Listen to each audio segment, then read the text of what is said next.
আছে, হ্যাঁ, ওকে।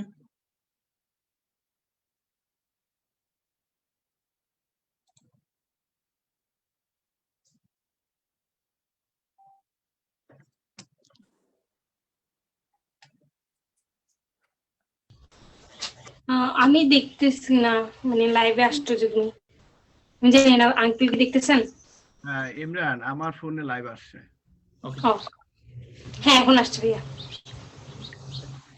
أعوذ بالله من الشيطان الرجيم بسم الله الرحمن الرحيم ألف لام ميم ذلك الكتاب لا ريب فيه هدى للمتقين الذين يؤمنون بالغيب ويقيمون الصلاة ومما رزقناهم ينفقون والذين يؤمنون بما أنزل إليك وما أنزل من قبلك وبالآخرة هم يوقنون أولئك على هدى من ربهم وأولئك هم المفلحون صدق الله العظيم رب اشرح لي صدري ويسر لي أمري واحلل عقدة من لساني أشهد أن لا إله إلا أنت أستغفر أشهد أن لا إله إلا الله وحده لا شريك له وأشهد أن محمد رسول عبده ورسوله الحمد لله رب العالمين الرحمن الرحيم مالك يوم الدين। সর্বপ্রথম আমরা শুকরিয়া আদায় করি সেই মহান রব্বুল আলামিনের, যিনি আমাদেরকে আজকে আবারও তৌফিক দিয়েছে এই ভার্চুয়াল প্ল্যাটফর্মে একত্রিত হয়ে সবার সাথে আমাদের কিছু থটস এবং আইডিয়া শেয়ার করার জন্য।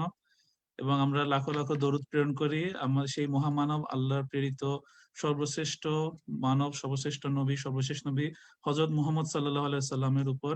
আল্লাহুম্মা সাল্লি আলা মুহাম্মাদিন ওয়া আলা আলি মুহাম্মাদ কামা সাল্লাইতা আলা ইব্রাহিম ওয়া আলা আলি ইব্রাহিম ইন্নাকা হামিদুম মাজিদ।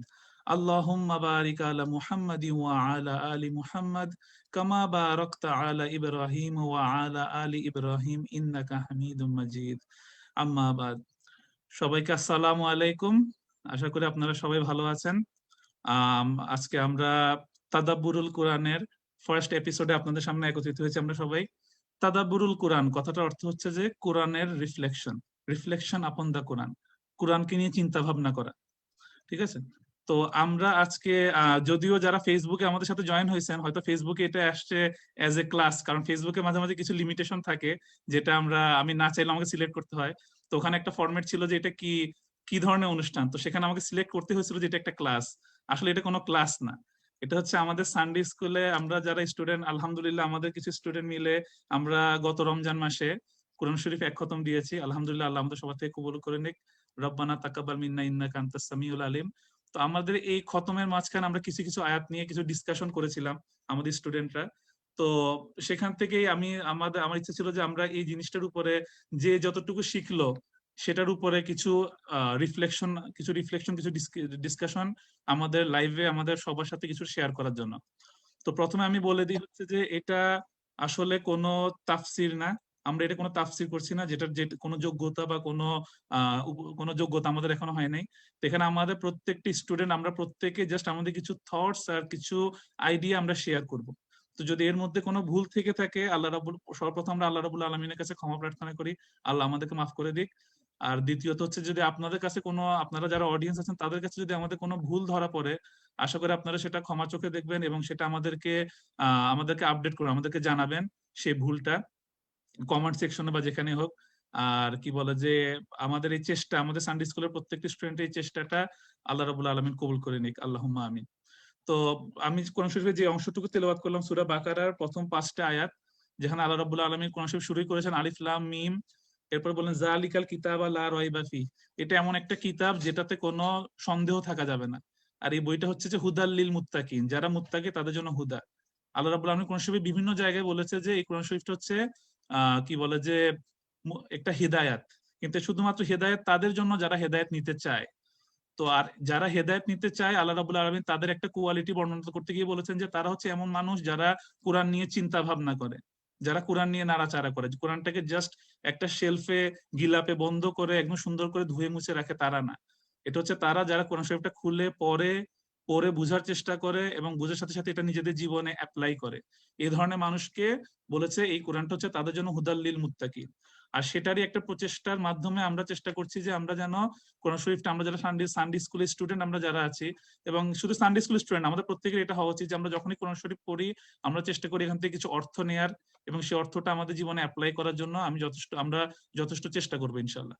তো ওইটারই একটা ধারাবাহিক আমরা এই যে তাদাব্বুরুল কোরআন, এটা আজকে এপিসোড 1, আমি যেটা এপিসোড 1 দিয়ে চিহ্নিত করলাম, ইনশাল্লাহ আল্লাহ যদি আমাদেরকে তৌফিকে দেয় এটা আমরা আগামীতেও কন্টিনিউ করবো, এপিসোড 2, 3, 4 যতদিন আল্লাহ আমাদের হায়াতে রাখে, যদি আল্লাহ আমাদেরকে তৌফিকে রাখে। তো আমি আর কথা বেশি না বাড়িয়ে আমরা আজকে আমাদের প্রেজেন্টারদের মধ্যে চলে যাই। আজকে আমাদেরকে কোরআন শরীফের ইন্ট্রোডাকশন, এই সেশনটা ইন্ট্রোডাকশন, যদিও আমি শুরুতে অনেক কথা বলে ফেললাম, কিন্তু আমি আমাদের মেইন ইন্ট্রোডাকশন যেটা দিবে সেটা হচ্ছে আমাদের প্রেজেন্টার ইরফান ভুঁইয়া। তো আমি ইরফানকে রিকোয়েস্ট করবো সে যেন তার ইন্ট্রোডাকশনটা দিয়ে আমাদের আজকে অনুষ্ঠানটা স্টার্ট করে। সবাইকে আবার আসসালামু আলাইকুম এবং ধন্যবাদ আমাদের সাথে টিউন ইন করার জন্য।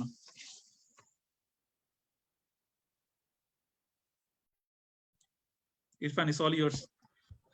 সবাইকে আসসালামু আলাইকুম, আমাকে শোনা যাচ্ছে? ওয়ালাইকুম আসসালাম রাহমাতুল্লাহি ওয়া বারাকাতুহু। হ্যাঁ, শোনা যাচ্ছে। ওকে, সো যারা যারা আমাকে চিনেন আমার নাম ইরফান, যারা যারা চিনেন না আমার নাম এখনো ইরফান, যারা যারা চিনতে চান আমার নাম তাও ইরফান। তো সেটা হচ্ছে যে আমি এখন শুরু করব আমাদের কোরআন শরীফে একটা ইন্ট্রোডাকশন দেওয়ার চেষ্টা করব। অবভিয়াসলি কোরআন শরীফে কোনো ইন্ট্রোডাকশন দেওয়া লাগে না, এটা আল্লাহর বাণী, এটা আমাদের সবচেয়ে পবিত্র কিতাব, আল্লাহর নিজের শব্দ, আমাদের রাসূল সাল্লাল্লাহু আলাইহি ইসলামের থ্রুতে এসেছে আমাদের কাছে।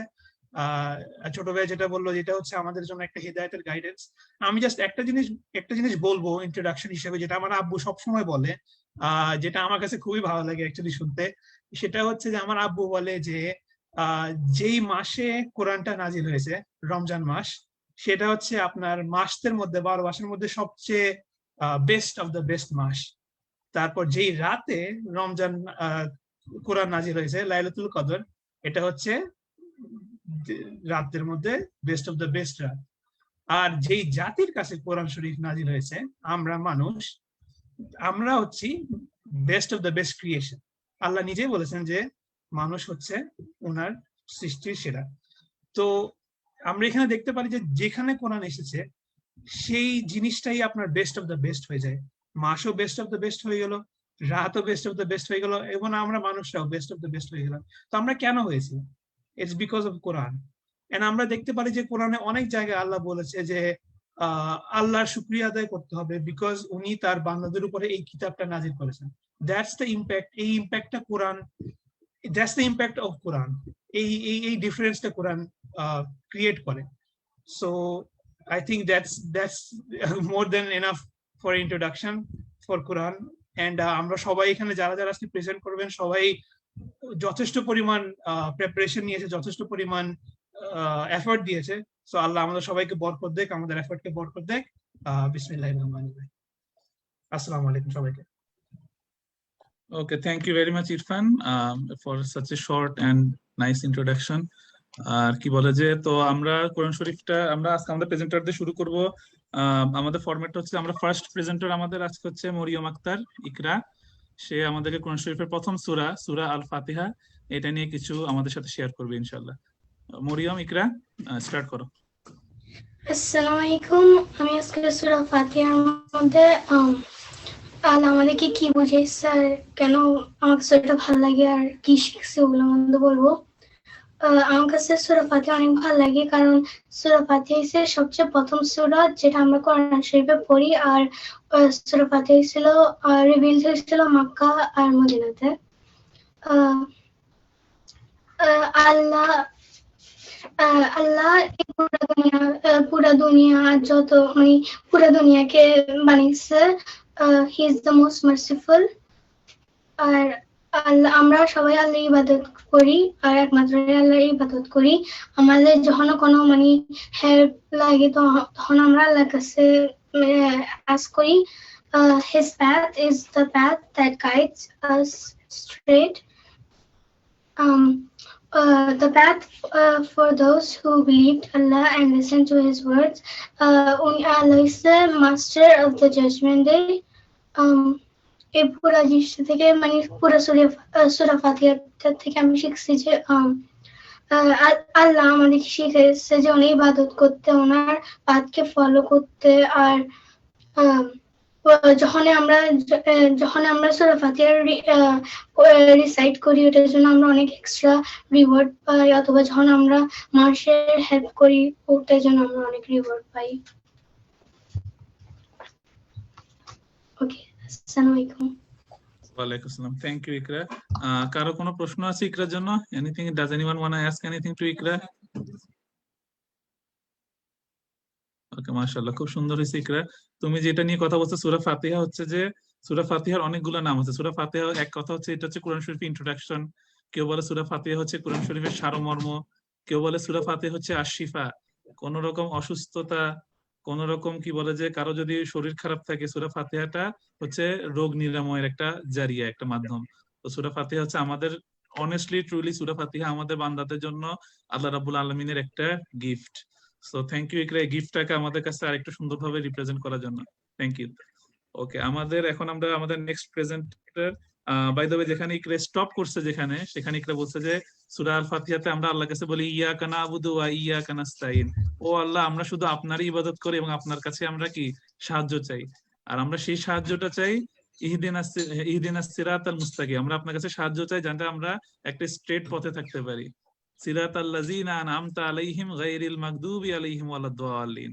আমিন। আমরা আল্লাহ সেই রাস্তাটা চাই যে রাস্তাটাকে আপনি সমৃদ্ধ করেছেন আপনার নিয়ামত দিয়ে। আপনার নিয়ামত পূর্ণ বান্দাদের রাস্তায় আমাদেরকে চালান, এবং আমরা সেসব রাস্তায় চলতে চাই না যারা আপনার অভিশপ্ত, আপনার রাগের অধিকারী। আমরা সেসব রাস্তায় চলতে চাই না। তো এই সূরাটা শেষই হয়েছে আল্লাহর কাছে একটা আকুতি, একটা মিনতির মাধ্যমে, একটা প্রার্থনার মাধ্যমে যে আল্লাহ আমাদেরকে সঠিক পথে চালান। তো আল্লাহ সঠিক পথে চলতে হলে আমাদেরকে একজন স্পেসিফিক বান্দা হতে হবে, আমাদের মধ্যে কিছু কোয়ালিটি থাকতে হবে। যে কোয়ালিটি নিয়ে আমাদেরকে এখন আমাদের নেক্সট প্রেজেন্টার আমাদের মুশতাক আঙ্কেল এটা নিয়ে আমাদেরকে কিছু হেল্প করতে পারে ইনশাআল্লাহ। আঙ্কেল, আপনার the floor is yours, the platform is yours. Thank you so much Imran. ইকরার কথার পরিপ্রেক্ষিতেই আমি শুরু করতে চাই। ইকরা আমাদেরকে অনেক দোয়া করে দিয়েছেন যাতে আমরা সহজ সরল পথে চলতে পারি, এবং সহজ সরল পথটা কি এর একটা উদাহরণ দিয়ে আমি শুরু করব ইনশাআল্লাহ আমার বক্তৃতা। এর পূর্বে আসসালামু আলাইকুম ওয়া রাহমাতুল্লাহি ওয়া বারাকাতুহু। শুকরিয়া আদায় করছি মহান রবের, যিনি আমাদেরকে পবিত্র কুরআন ও হাদিসের কথা বলার সুযোগ করে দিয়েছেন। আলহামদুলিল্লাহি রাব্বিল আলামিন। দরুদ ও সালাম পেশ করছি প্রিয় নবী সাল্লাল্লাহু আলাইহি সাল্লামের উপর। মূল আলোচনায় যাওয়ার পূর্বে আমি প্রাণঢালা ও কৃতজ্ঞতা ধন্যবাদ জানাই আমার অত্যন্ত স্নেহাস্পদ ইমরান ভুইয়াকে, যে নাকি আজকের মডারেটর। সে বরাবরের মতোই আজকে অত সুন্দর একটি অনুষ্ঠানের আয়োজন করেছেন। আজকে আমাদের ফেসবুক লাইভ এর অনুষ্ঠানের শুরুতে আমি একটি কোয়েশ্চেন করতে চাই। আমরা যারা এখানে উপস্থিত আছি নিশ্চয়ই আমাদের একটি গোল আছে। সব মানুষের জীবনে গোল থাকে। আমি আমার জীবনের গোল নিয়ে কথা বলতে চাই। আমি চাই আমার জীবনের সফলতা, অর্থাৎ আমি চাই আমার জীবনের সর্বোচ্চ সফলতা। এখন প্রশ্ন হলো, এই সফলতার মানদণ্ড কে তৈরি করব? আমি নিজে, আমার কমিউনিটি, আমার শিক্ষক গুরুজন, আমার প্যারেন্টস, পরিবার, নাকি অন্য কিছু? যেমন আমার প্যারেন্টস বা গুরুজনের মানদণ্ডে যা সফলতা, তা হয়তোবা আমার কমিউনিটির সামনে অ্যাকসেপ্টেবল নাও হতে পারে। তেমনি প্রত্যেকের মানদণ্ড বিবেচনায় প্রশ্নবিদ্ধ বা ডাউটফুল হতে পারে, কারণ সৃষ্টির জ্ঞান সীমাবদ্ধ। অন্যদিকে সৃষ্টিকর্তার সৃষ্টিকর্তা জ্ঞান বা হিকমা অপরিসীম, নিখুঁত, আনলিমিটেড। সুতরাং মানদণ্ড নির্ধারণে একমাত্র উপযুক্ত সত্তা হলেন আমাদের সৃষ্টিকর্তা মহান আল্লাহ রাব্বুল আলামিন। আমাদের জন্য পরম প্রাপ্তি ও সৌভাগ্য এই যে আমাদের সৃষ্টিকর্তার প্রদত্ত মানদণ্ড আমাদের রাসূল সাল্লাল্লাহু আলাইহি সাল্লামের মাধ্যমে আমাদের কাছে বর্তমান।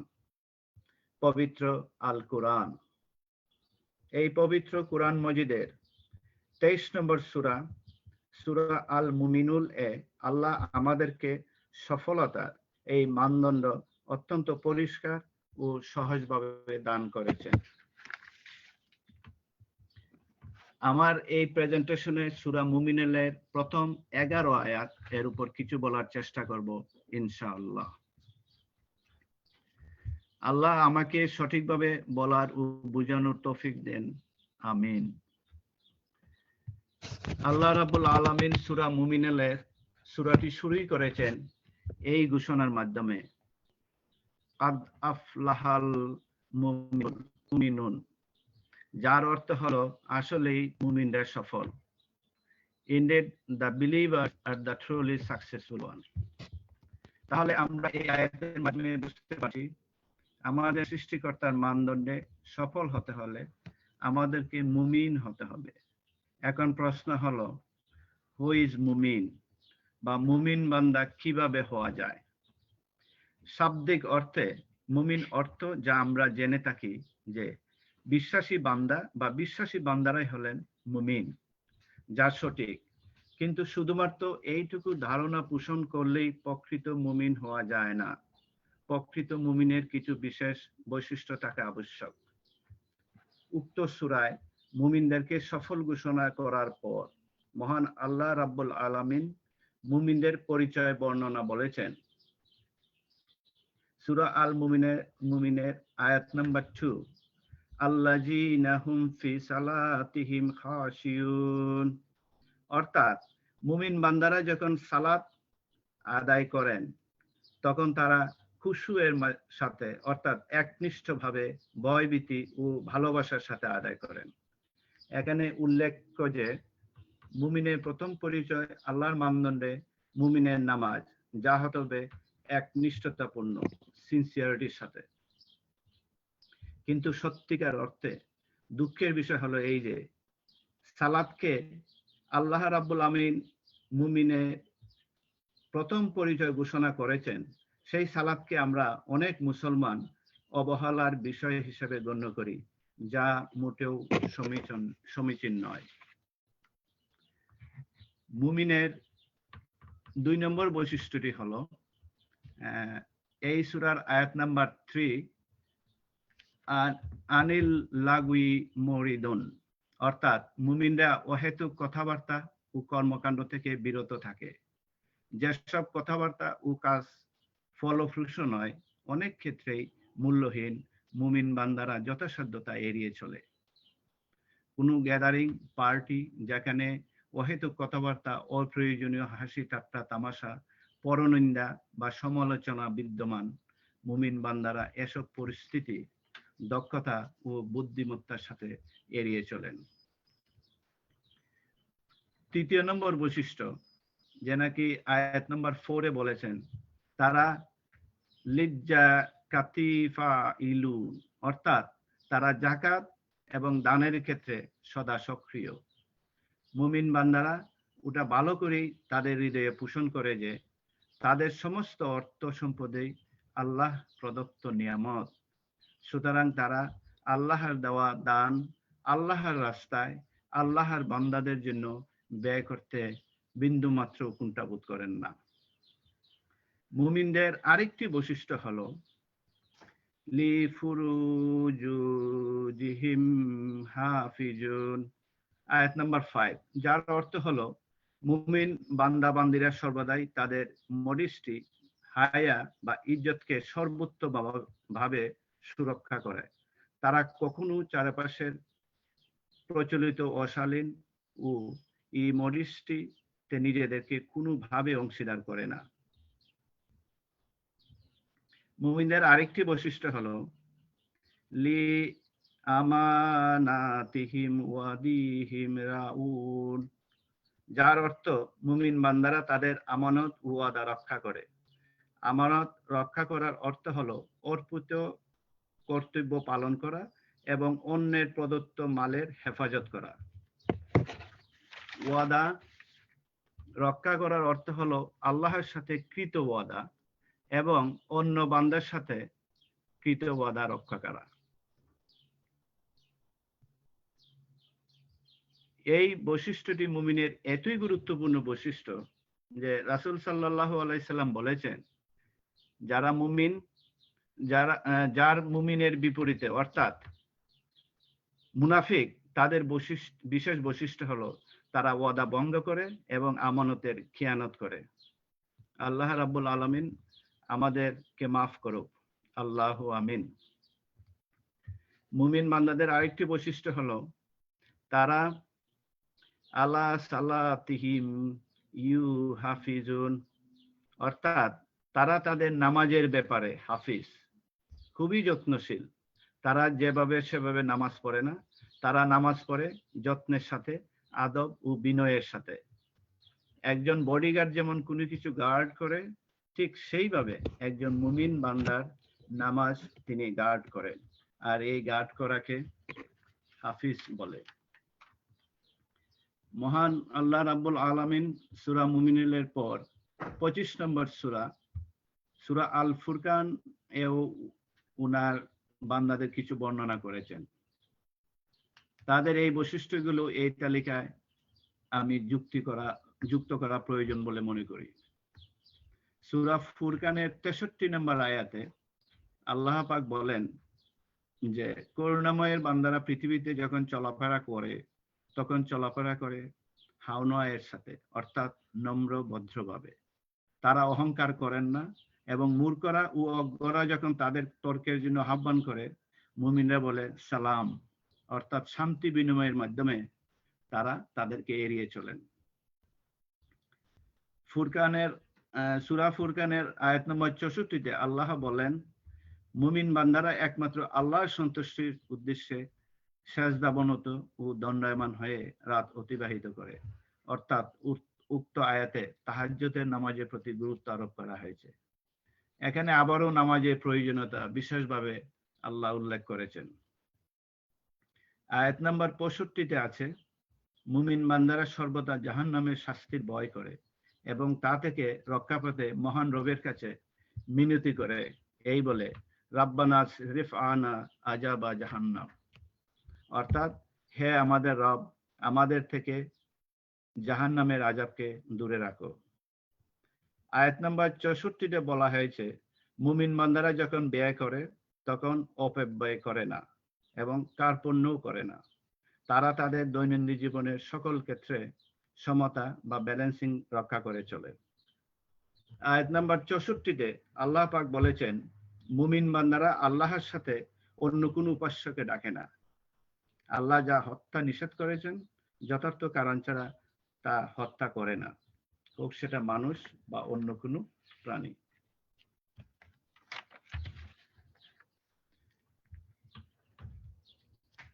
এই যে এতক্ষণ আলোচনা হলো মুমিন বান্দার বৈশিষ্ট্য নিয়ে, এখন স্বাভাবিকভাবেই প্রশ্ন জাগে, এই বৈশিষ্ট্যের অধিকারীর পুরস্কারটা কি? অথবা এই যে সৃষ্টিকর্তা প্রদত্ত সফলতার মানদণ্ড, এই সফলতাটা আসলে কি? এর উত্তর স্বয়ং আল্লাহ রাব্বুল আলামিন সূরা মুমিনের আয়াত নাম্বার 10 এবং 11-তে বলে দিয়েছেন। উলাইকা হুমুল ওয়ারিসুনাল্লাযীনা ইয়ারিসুনাল ফিরদাউস হুম ফিহা খালিদুন। এর অর্থ হলো এরাই মিন, আমি মুমিনকে বুঝাচ্ছি, মুমিনরাই হলো ফেরদাউসের অধিকারী, সেখানে তারা চিরকাল থাকবে। একজন মানুষের জন্য এটাই হলো সত্যিকারের সফলতা। পরিশেষে বলা যায়, আপাত দৃষ্টিতে যাকে দুনিয়াবী সফলতা বলা হয়, শুধুমাত্র সেটাকে প্রাধান্য দিয়ে আল্লাহর ঘোষিত সফলতা অবহেলা করা কোনোভাবেই বুদ্ধিমানের কাজ নয়। দুনিয়ার সফলতা সচ্ছলতার অবশ্যই প্রয়োজন, কিন্তু যদি তা জান্নাত হারানোর বিন্দুমাত্র কারণে পরিণত হয়, তাহলে সেটা কোনো মতেই সফলতা হিসাবে বিবেচিত হবে না। সেটা হবে চরম ব্যর্থতা ও মূর্খতা। উদাহরণস্বরূপ একটি বিষয় বিবেচনা করা যায়। অনেক সময় আমরা দুনিয়ার পরিচিতি বৃদ্ধি ও সফলতার জন্য কাজকে প্রাধান্য দিয়ে নামাজকে অবহেলা করি। কাজ আছে বলে নামাজ আদায় করি না বা অন্যান্য অজুহাত পেশ করি। আমরা বিবেককে প্রশ্ন করতে পারি, এই যে স্বল্প মূল্যের খ্যাতি বা অর্থের বিনিময়ে আমরা সেই সালাতকে অবজ্ঞা করছি, যাকে আল্লাহ মুমিনের বৈশিষ্ট্যের তালিকায় সর্বপ্রথম স্থান এবং একাধিকবার উল্লেখ করেছেন। একাধিকবার উল্লেখ করে সর্বপ্রথম স্থান দান করেছেন। নামাজের এই অবহেলা কতটুকু যুক্তিযুক্ত, সেই প্রশ্ন আমরা নিজেরা নিজেদেরকে করতে পারি। উল্লেখিত তালিকাটি কাউকে কটাক্ষ বা লজ্জিত করার জন্য উপস্থাপিত হয় নাই, বরং উক্ত আলোচনার আলোকে আত্মশুদ্ধির জন্য উদ্বুদ্ধ করার একটি ক্ষুদ্র প্রয়াস মাত্র। আল্লাহ এই আলোচনায় ভুল ত্রুটি ক্ষমা করুক এবং তিনি আমাদের তার নির্দেশিত পন্থায় জীবন গড়ে সফলতার উচ্চ শিখরে অর্থাৎ জান্নাতুল ফেরদাউস প্রবেশ করার তৌফিক দান করুক। আমিন। That's all my presentation, today's presentation, Imran. Thank you. Thank you very much uncle. আলহামদুলিল্লাহ, মাশাআল্লাহ, খুব সুন্দর হয়েছে। আল্লাহ রাব্বুল আলামিন আমাদের সবার থেকে কবুল করে নিক। আপনার এই আলোচনা আল্লাহ কবুল করে নিক। আমার কিছু প্রশ্ন আছে আঙ্কেলের জন্য, কিন্তু সেটার আগে আমি I want to leave it open for other participant. Does anyone have any question for Mushtaq uncle? কারো কোনো কোয়েশ্চেন আছে মুশতাক আঙ্কেলের জন্য? আর যদি আমাদের সাথে কেউ ফেসবুকে দেখে থাকেন, আপনারা যেহেতু আপনাদের কথা আমরা শুনতে পাবো না, আপনি ফেসবুকে যদি কমেন্ট করেন আমরা আপনাদের কমেন্টটা ওখান থেকে নিতে পারি। তো কারো কোনো কোয়েশ্চেন আছে আঙ্কেলের জন্য? ফিল ফ্রি টু আস্ক হিম।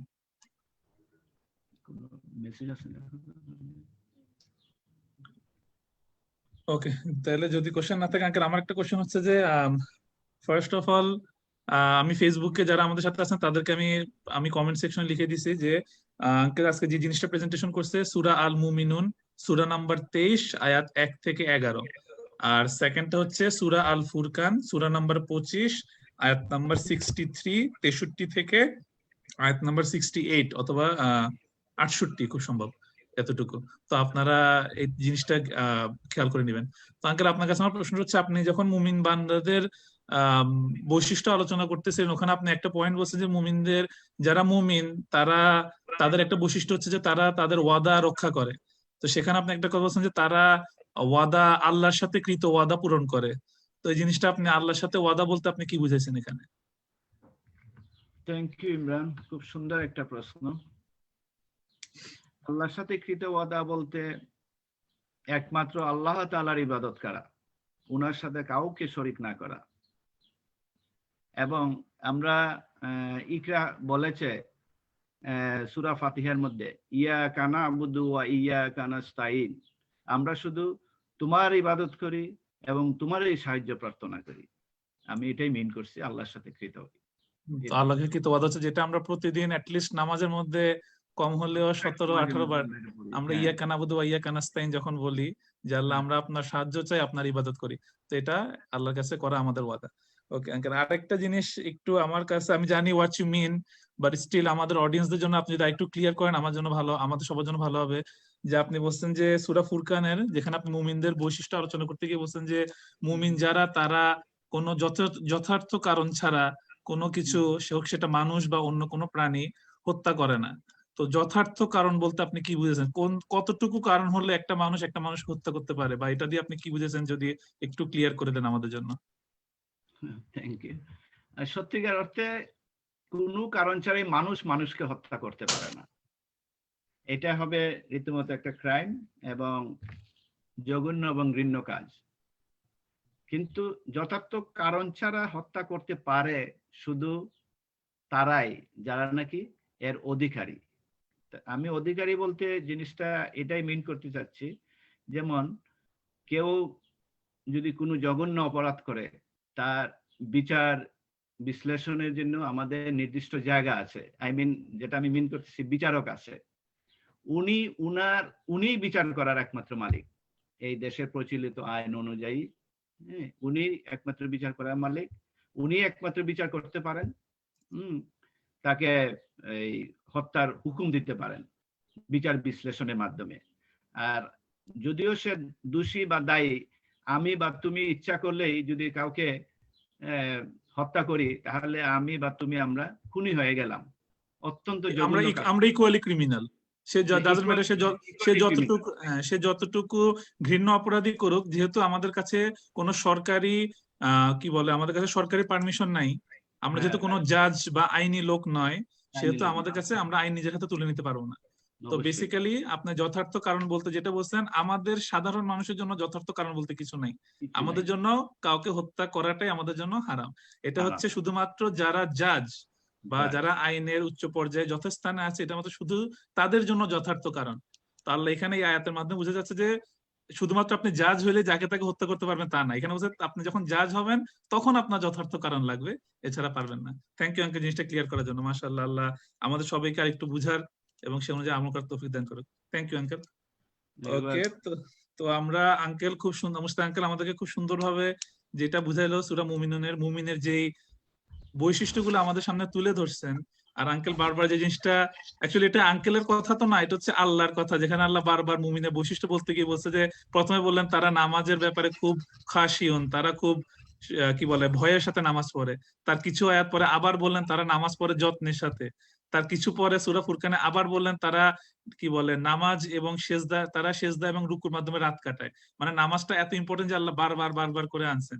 তো আমাদের প্রত্যেকের উচিত যে একটু কষ্ট হলেও সূরা মুমিনুন, সূরা ফুরকানের এই আয়াত, এই অংশটুকু খুলে একটু পড়ে দেখা যে আল্লাহ আমাদেরকে এখানে কি বলতেছেন। আর এই জিনিসটা আমাদেরকে এজ এ চেক লিস্ট হিসেবে আমরা নিতে পারি যে এই আল্লাহ যে আমাদেরকে লিস্ট করে দিয়েছেন, এই লিস্টের মধ্যে কোন কোন জিনিসটা আমার মধ্যে আছে আর আমার মধ্যে কোন কোন জিনিসটা নেই। যদি আমার মধ্যে কোনো জিনিস না থেকে থাকে, আমি কিভাবে সেটা আনতে পারবো। আঙ্কেল খুব সুন্দর মতো বলছে যে এই লিস্টটা আসলে আমরা কাউকে, আঙ্কেল বা আমরা যারা প্রেজেন্ট করতেছি, আমরা কাউকে পার্সোনাল অ্যাটাক করার জন্য না। হ্যাঁ, এটা হচ্ছে জাস্ট একটা আমরা নিজেদেরকে আত্মশুদ্ধির জন্য। তো আল্লাহ আমাদের সেই তৌফিক দান করুক।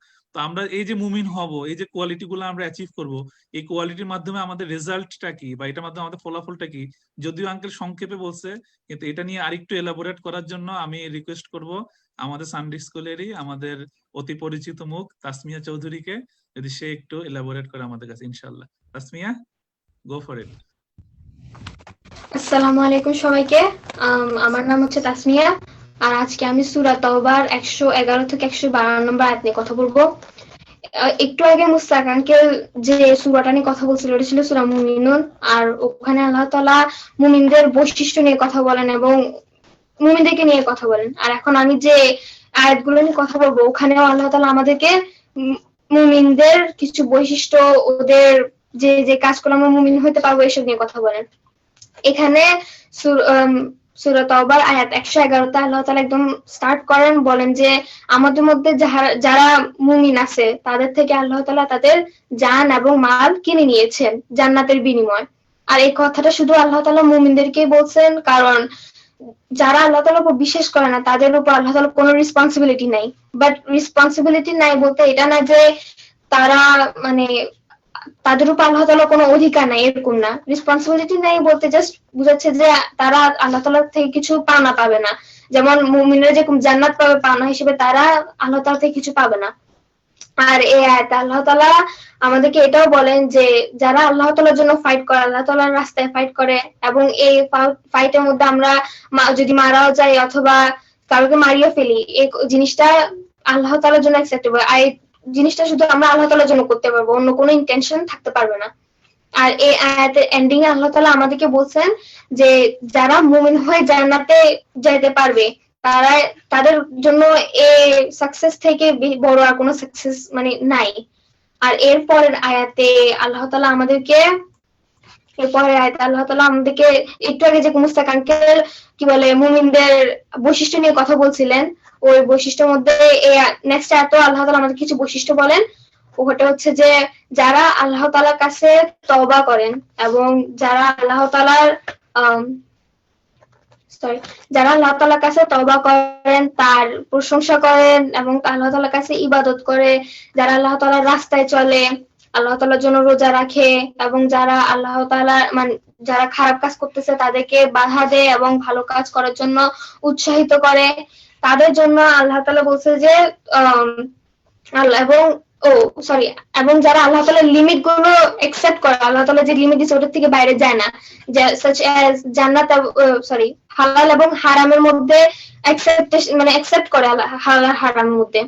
আর এখানের মধ্যে আল্লাহ তাআলা তাদের জন্য একটা সুখবর দিয়েছে, বলছে যে যারা যারা এই মুমিন আছে তাদের সুখবরটা হচ্ছে যে মুমিন সাকসেস। এখানে আল্লাহ তাআলা আবার মুমিনদেরকে শুভেচ্ছা জানায় যে ওরা অনেক ভালো একটা সাকসেস পাইছে, অনেক বড় একটা সাকসেস পাইছে, সাকসেসটা হচ্ছে জান্নাত। এখানের মধ্যে আমার কাছে এই দুইটা আয়াত অনেক মানে ইন্টারেস্টিং লাগে এবং অনেক ভালো লাগে, কারণ এখানে আল্লাহ তাআলা আমাদের জন্য মুমিন, আমরা যদি মুসলিম হই, আমরা যদি এখনো মুমিনের স্টেজে নাও যেতে পারি, আল্লাহ তাআলা আমাদেরকে বলেন যে তোমাদের একটা সুপ্রিম গোল হওয়া উচিত। আল্লাহ আমাদেরকে সুপ্রিম গোলটা দিয়ে দিছে, সুপ্রিম গোলটা হচ্ছে জান্নাত। এবং আল্লাহ তাআলা আমাদেরকে মুমিনদের কিছু বৈশিষ্ট্য দিছে, যেমন বৈশিষ্ট্য দিছে, ওদের ক্যারেক্টারিস্টিক ডিসক্রিপশন দিছে, এবং আমরা কি কি ভালো কাজ করতে পারি, কি কি করতে পারি মুমিনদের মতো হওয়ার জন্য, একটা মুমিন হয়ে জান্নাতে যাওয়ার জন্য, একটা মুমিন হয়ে মারা যাওয়ার জন্য, যদি আমরা মারা যাই আমরা আল্লাহ তাআলার পথে যেতে মারা যেতে পারি। And that's it. আসসালামু আলাইকুম সবাইকে, থ্যাংক ইউ আমার প্রেজেন্টেশনটা শোনার জন্য। কারো যদি কোনো কোশ্চেন থাকে please ask. Thank you Tasmiya. মাঝখানে একটু গ্লিচ ছিল, বাট দ্যাটস ওকে, ইনশাআল্লাহ আল্লাহ সব কবুল করে নিক আমাদের সবার থেকে, রাইট? কারো কোনো কোশ্চেন তাসমিয়ার জন্য? বাই দ্য ওয়ে, আমি জাস্ট অডিয়েন্স থেকে বলতেছি, আপনারা হয়তো শুনতেছেন তাসমিয়াকে অ্যাজ এ প্রেজেন্টার হিসেবে, আমি তাকে শুনতেছি অ্যাজ এ টিচার হিসেবে অলসো, তো আমি ওর সব ভুলগুলো, আমি সব খুঁটিনাটি দেখতে পাচ্ছি এই জন্য। ওকে, তাসমিয়ার জন্য কারো কোনো কোশ্চেন, কোনো কমেন্ট, কোনো কনসার্ন? এগেইন আমি যারা ফেসবুকে আমাদের সাথে আছেন তাদেরকে বলতেছি, যদি কারো কোনো কোশ্চেন থাকে কমেন্টের সেকশনে আপনারা করতে পারেন। এনিওয়ে, তো তাসমিয়া তোমার জন্য আমার একটু, এটা কোয়েশ্চেন না, এটা জাস্ট তোমার যেই জিনিসটা তুমি প্রেজেন্ট করছো ওইটারই একটু এমফাসাইজ করতেছি। তুমি যেখানে আয়াত নাম্বার 113 মেবি তুমি বলতেছো যে জান্নাতে যাইতে হলে আল্লাহ মুমিন বান্দাদের কিছু ক্যারেক্টারিস্টিক বর্ণনা করছেন, রাইট? যে তারা রোজা রাখবে আল্লাহর জন্য, তারা ওই কয়েকটা ক্যারেক্টারিস্টিক আমাকে একটু আরেকবার বলতে পারবা? ক্যারেক্টারিস্টিক ওখান থেকে কিছু কিছু, যারা আল্লাহ তাআলার কাছে তওবা করে, যারা আল্লাহ তাআলার রাস্তায় চলে, যারা আল্লাহ তাআলার কাছে ইবাদত করে, তার প্রশংসা করে, এবং যারা আল্লাহ তাআলার জন্য রোজা রাখে, তারপরে যারা যারা খারাপ কাজ করতেছে, খারাপ কাজ করার থেকে মানে বাধা দেয় মানুষকে এবং ভালো কাজ করার জন্য উৎসাহিত করে, এবং যারা আল্লাহ তাআলার কি বলে লিমিটেশনের ভিতরেই থাকে, মানে হারাম হালালের মধ্যে ডিফারেন্সটা তারা একসেপ্ট করে, আল্লাহ তাআলা যা যা আমাদেরকে কোরআন শরীফে বলছেন। মাশাআল্লাহ। তো এখানে আমরা দেখতে পেলাম যে এটা একটা প্যাটার্ন হচ্ছে যে প্রত্যেকটা জিনিস আল্লাহ তাআলার জন্য, তাই না? আমাদের ইবাদত, আমাদের রোজা, আমাদের নামাজ, এমনকি এটা বলছে যে আমরা যে একজন একজনকে উপদেশ দিব সেটাও হইতে হবে আল্লাহ তাআলার জন্য। আমি যখন কোনো উপদেশ দিব, এই উপদেশটা শুনতেই হবে just because I said it, not necessary. আমি তাকে উপদেশ দিব এই জন্য যে সেই উপদেশটা গ্রহণ করে আল্লাহ তাকে ভালোবাসবে, ঠিক আছে না? আমরা অনেক সময় জিনিসটা একটু বুঝতে আমাদের ভুল হয়। যেমন আমি just for example, since I am talking with Tasmia, আমি তাসমিয়াকে অ্যাজ এন এক্সাম্পল ইউজ করি, যে আমি তাসমিয়াকে একটা উপদেশ দিলাম, তাসমিয়া তোমার এইভাবে চলা উচিত, এবং সে যদি সেভাবে না চলে আমি পার্সোনালি খুব অফেন্ডেড হয়ে যাই মাঝে মাঝে, তাসমিয়া আমার কথা শুনলো না, হাউ ডিয়ার শি, রাইট? কিন্তু জিনিসটা হচ্ছে এটা উচিত না। যদি আমি আল্লাহর জন্য কাউকে অ্যাডভাইস করি, আমার অ্যাডভাইস হতে হবে যে I am advising Tasmia purely for the sake of Allah. সে যদি অ্যাডভাইসটা গ্রহণ করে, ফার্স্ট অফ অল আমি তাকে অ্যাডভাইস দিব সেই অ্যাডভাইসটা যেটা তাকে আল্লাহ ক্লোজ নিয়ে যাবে। আমি সেই অ্যাডভাইস দিব না যেটা তাকে আমার কাছে পছন্দের করে। আই এম নাথিং, আমরা কিছু না, কিন্তু আমাদের অ্যাডভাইসটা হতে হবে, আমাদের অ্যাডভাইসও যেন একজন মানুষকে আল্লাহর কাছে নিয়ে যেতে পারে। আমাদের প্রত্যেকটা কাজই হতে হবে আল্লাহ রাব্বুল আলামিনের জন্য। তো এই প্রেজেন্টেশন মধ্যে আমরা এটাও শিখলাম যে আমাদের কাউকে যখন আমরা কোনো ভালো কাজ করতেও বলি সেটাও ইবাদতের শামিল, কাউকে আমরা খারাপ কাজে বাধা দিই এটাও ইবাদতের শামিল। এই সব কিছু একটা মানুষকে, এগুলো এত ইম্পর্টেন্ট যে এটা একটা মানুষকে কি জান্নাতে নিয়ে যাওয়ার মতো কি ইম্পর্টেন্স রাখে, স্ট্রেংথ রাখে, রাইট? তো আল্লাহ আমাদের সেই অনুযায়ী বুঝার এবং পালন করার তৌফিক দেয়। Again thank you Tasmia. Okay, তো তাসমিয়া আমাদেরকে খুব সুন্দরভাবে বললো যে মুমিন বান্দারা কি হইলে মুমিন বান্দা হওয়া যায়, বা কি হলে জান্নাতের রাস্তা আমাদের জন্য সহজ হবে। এখন আমাদের নেক্সট প্রেজেন্টার যে আছে অ্যাকচুয়ালি মাঝে মাঝে একটা জিনিস কি যে আপনি যদি অন্ধকার না দেখেন তাহলে আপনি আলো অ্যাপ্রিসিয়েট করবেন না। যদি আপনার খিদা না লাগে আপনি খাবার অ্যাপ্রিসিয়েট করবেন না। একজন সাহাবী রাদিয়াল্লাহু আনহু বলছিলেন যে সবাই রাসূল সাল্লাল্লাহু আলাইহি ওয়াসাল্লামকে শুধু ভালো ভালো প্রশ্ন করতো, রাসূলুল্লাহ জান্নাতে কিভাবে যাব, সওয়াব কিভাবে হয়, সবাই এইসব প্রশ্ন করে। আর সেই সাহাবী বলে যে আমি রাসূল সাল্লাল্লাহু আলাইহি ওয়াসাল্লামকে শুধু প্রশ্ন করতাম উল্টাটা, খারাপ কি জিনিস, কোনটা গুনাহ হয়, জাহান্নামে কিভাবে যাওয়া যায়। কেন? কারণ হচ্ছে যদি আমি খারাপটা জানি তাহলে আমি সেটা থেকে কি দূরে থাকতে পারবো। তো মাঝে মাঝে খারাপটাও জানা উচিত সেটা থেকে দূরে থাকার জন্য। আপনি যখন ডাক্তারি পড়তে যাবেন, ডাক্তার আপনাকে প্রথমে ওষুধ শেখাবে না, প্রথমে আপনাকে ডাক্তারের লাইনে রোগ জীবাণু শিখাবে, রোগ কোনটা, কোন রোগের কি নাম, যাতে কি আপনি এগুলো থেকে দূরে থাকতে পারেন। তো তাসমিয়া এতক্ষণ, তাসমিয়া মুস্তাক আঙ্কেল আমাদেরকে ওষুধ দিল মুমিন হইতে হইলে কি জিনিসগুলো আমাদেরকে, যে জিনিসগুলো আমাদের প্রয়োজন। এখন আমাদের ওইসব জিনিসও জানা উচিত যেগুলো আমাদের প্রয়োজন নাই, যেটা আমাদেরকে জান্নাত থেকে উল্টা রাস্তায় জাহান্নামে নিয়ে যেতে পারে। আর সেই ক্যারেক্টারিস্টিক গুলা নিয়ে আল্লাহ আমাদের সবাইকে এটা থেকে প্রোটেক্ট করুক। তো এই ক্যারেক্টারিস্টিক গুলা নিয়ে আমাদেরকে আমাদের নেক্সট প্রেজেন্টার শাফিন ভাইয়া আমাদেরকে কিছু প্রেজেন্ট করবে। শাফিন ভাইয়া, please go ahead. Bismillahirrahmanirrahim. I am to talk about Surah Humaza. Surah Humaza is the 104th surah of the Quran with 9 ayat. It takes its name from the word Humaza occurring in the first verse. The main statement in this surah is the consequence of man in laws.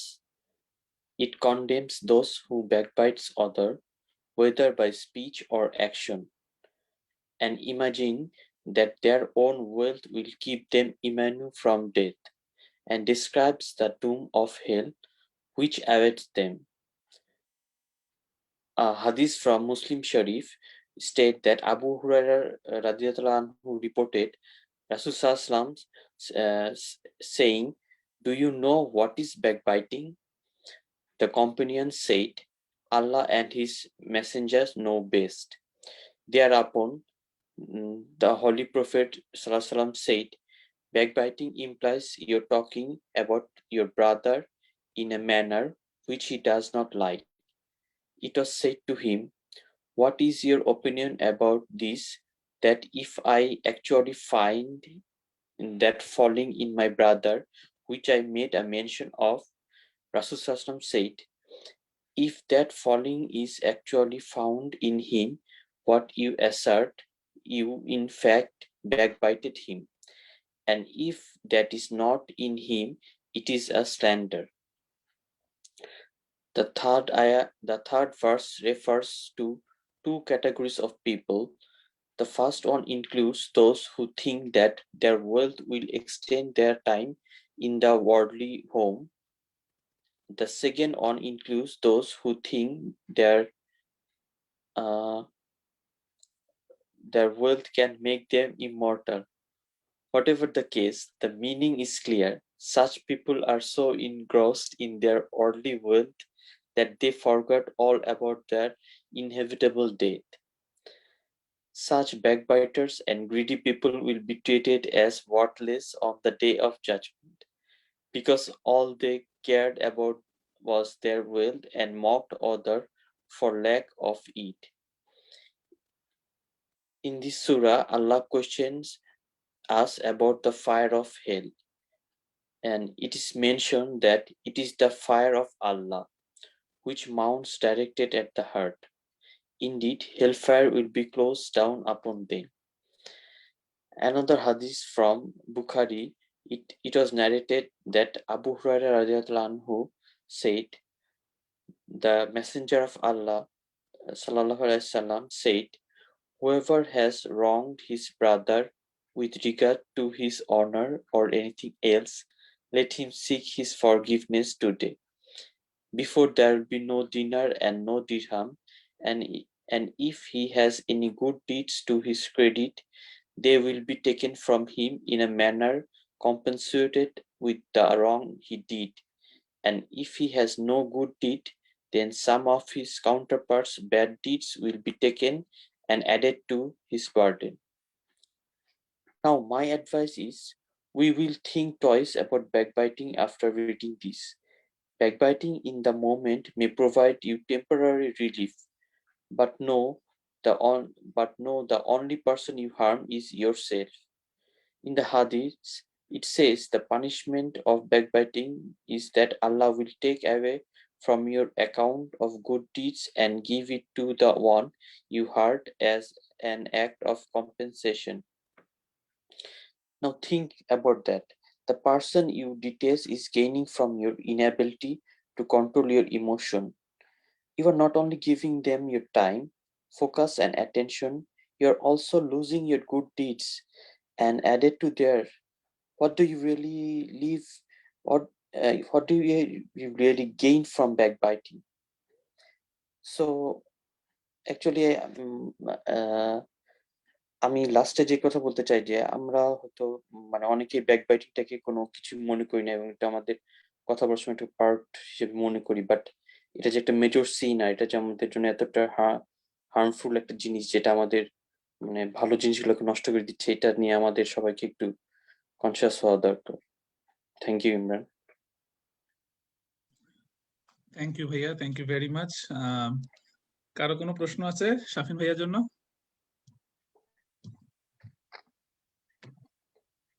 Okay, other than that, maybe someone wanted to see you in presenting, but other than that, I think nobody have any question.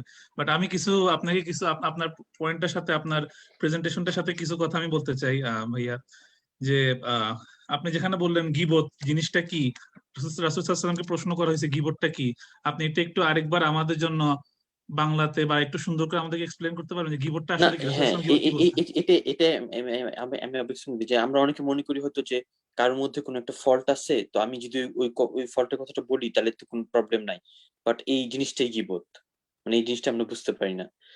মানে কারো fault থাকলে আমাদের একটা ধারণা হচ্ছে যে আমরা যখন কাউকে বলি, যেমন কথা যদি কাউকে বলি আপনি তো গীবত করলেন, সে বলে ওয়েল আমি তো মিথ্যা বলি নাই, সত্য বলছি, তাই না? না, এটাই আমাদের ভুল ধারণা, মানে এটা থেকে আমাদের বের হওয়া দরকার। শাফিন ভাইয়া জিনিসটা হাদিস রাসূল সাল্লাল্লাহু আলাইহি ওয়াসাল্লাম বলছে যে আপনি যদি গীবত, যখন ওনাকে জিজ্ঞেস করেছে যে গীবত জিনিসটা কি, তখন উনি উত্তর দিয়েছে যে গীবত হচ্ছে এমন একটা জিনিস যেটা তুমি তোমার ভাই বা বোনের অবর্তমানে তার সম্পর্কে এমন কথা বললা যেটা সে যদি এখানে বসা থাকতো সে শুনলে কষ্ট পাইতো। তখন জিজ্ঞেস করলো ইয়া রাসূলুল্লাহ, যদি কথাটা তার সম্পর্কে সত্য কথা হয়? তখন রাসূল সাল্লাল্লাহু আলাইহি ওয়াসাল্লাম বললো যে যদি কথাটা সত্য হয় তাহলে এটা গীবত, আর যদি মিথ্যা হয় তাহলে তো তুমি মিথ্যাবাদী। মিথ্যাবাদীর শাস্তি আলাদা, গীবতের শাস্তি আলাদা। তো আমাদের অনেক সময় ধারণা যে আমি তো সত্য বলতেছি, কিন্তু সত্য না। আপনার কথাটা জাস্ট আপনি সত্য মিথ্যা যাচাই করবেন না, আপনার যাচাই হচ্ছে যে আমি যে কথাটা বলতেছি সেই কথাটা যদি ওই পার্সনটা আমার সামনে এখন বসা থাকতো সেই কথাটা শুনলে ভালো লাগতো নাকি খারাপ লাগতো। এটা হচ্ছে গীবতের মানদণ্ড, সত্য মিথ্যা না। মিথ্যা হইলে তো আপনি মিথ্যুক অবশ্যই, আর মৃত্যুকে শাস্তি এটা আলাদা, আল্লাহ আমাদের সবাইকে মাফ করুক। কিন্তু গীবতের শাস্তি হচ্ছে গীবত এমন একটা জিনিস যেটা আপনি তার সম্পর্কে সত্য বলতেছেন, কিন্তু এমন সত্য যেটা সে এখন সামনে বসা থাকলে কি কষ্ট পাইতো, আপনি তাকে কষ্ট দিতেছেন, এরকম কথা আপনি তার পিছনে বলতে পারবেন। আর আরেকটা হাদিসে বলছে যে তোমার ভাইদের, আর একটা জিনিস মনে রাখবেন যে আমি যখন ভাই বলতেছি, ভাই বলতে আমরা প্রত্যেকে একে অন্যের ভাই, রিলিজিয়াসলি আমরা সবাই প্রত্যেকের ভাই বোন। তারা বলছে যে তোমার ভাইয়ের রক্ত এবং ইজ্জত তোমাদের জন্য হারাম, মানে আমি আমার ভাইয়ের অবর্তমানে তার সম্পদেরও ক্ষতি করতে পারবো না, আর এমন কথা বলতে পারবো না যেটাতে তার ইজ্জত হানি হয় বা যেটাতে তার ইনসাল্ট হয়।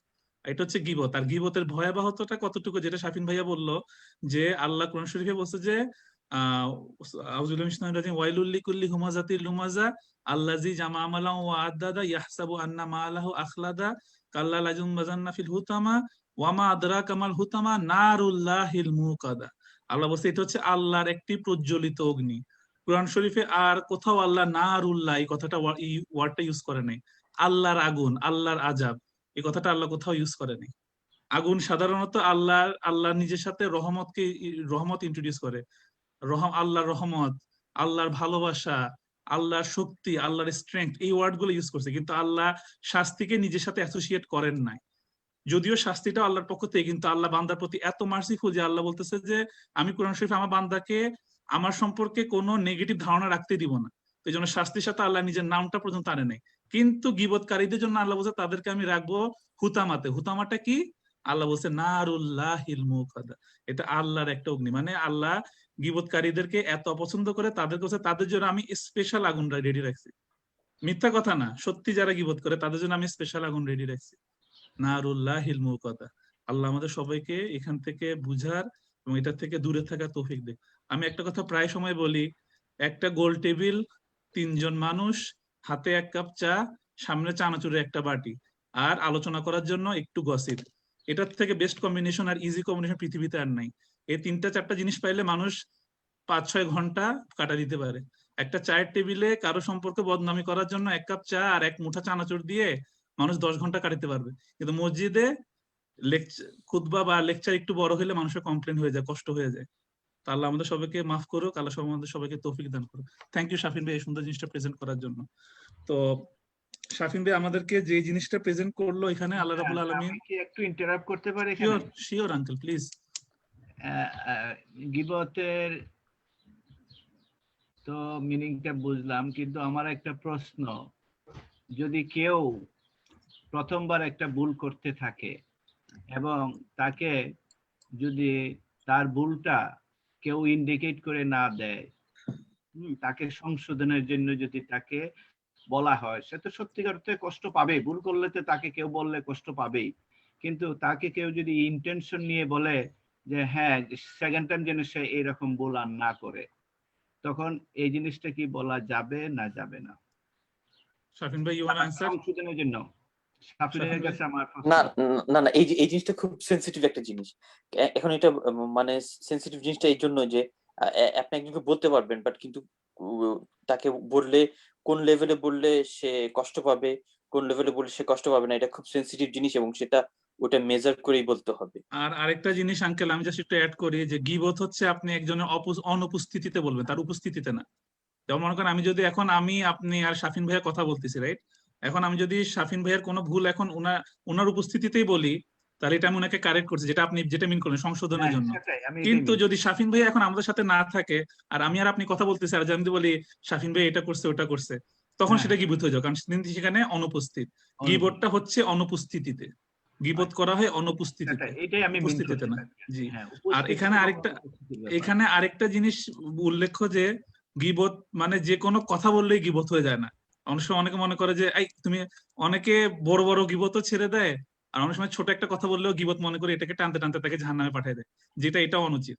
কথা হচ্ছে যে আপনার কিছু কিছু ক্ষেত্রে আপনি যখন কাউকে সাবধান করতে যাচ্ছেন, সেক্ষেত্রে আপনি তার যতটুকু কথা বললে তাকে আপনি সেভ করতে পারবেন। ফর এক্সাম্পল, শাফিন ভাইয়া আমার সাথে একটা বিজনেস ডিল করতেছে, জাস্ট ফর এক্সাম্পল, কিন্তু আমার চরিত্রটা খারাপ, আমি চিটিং করি, আমি বাটপারি করি, আমার ধোকা দেওয়ার একটা অভ্যাস আছে।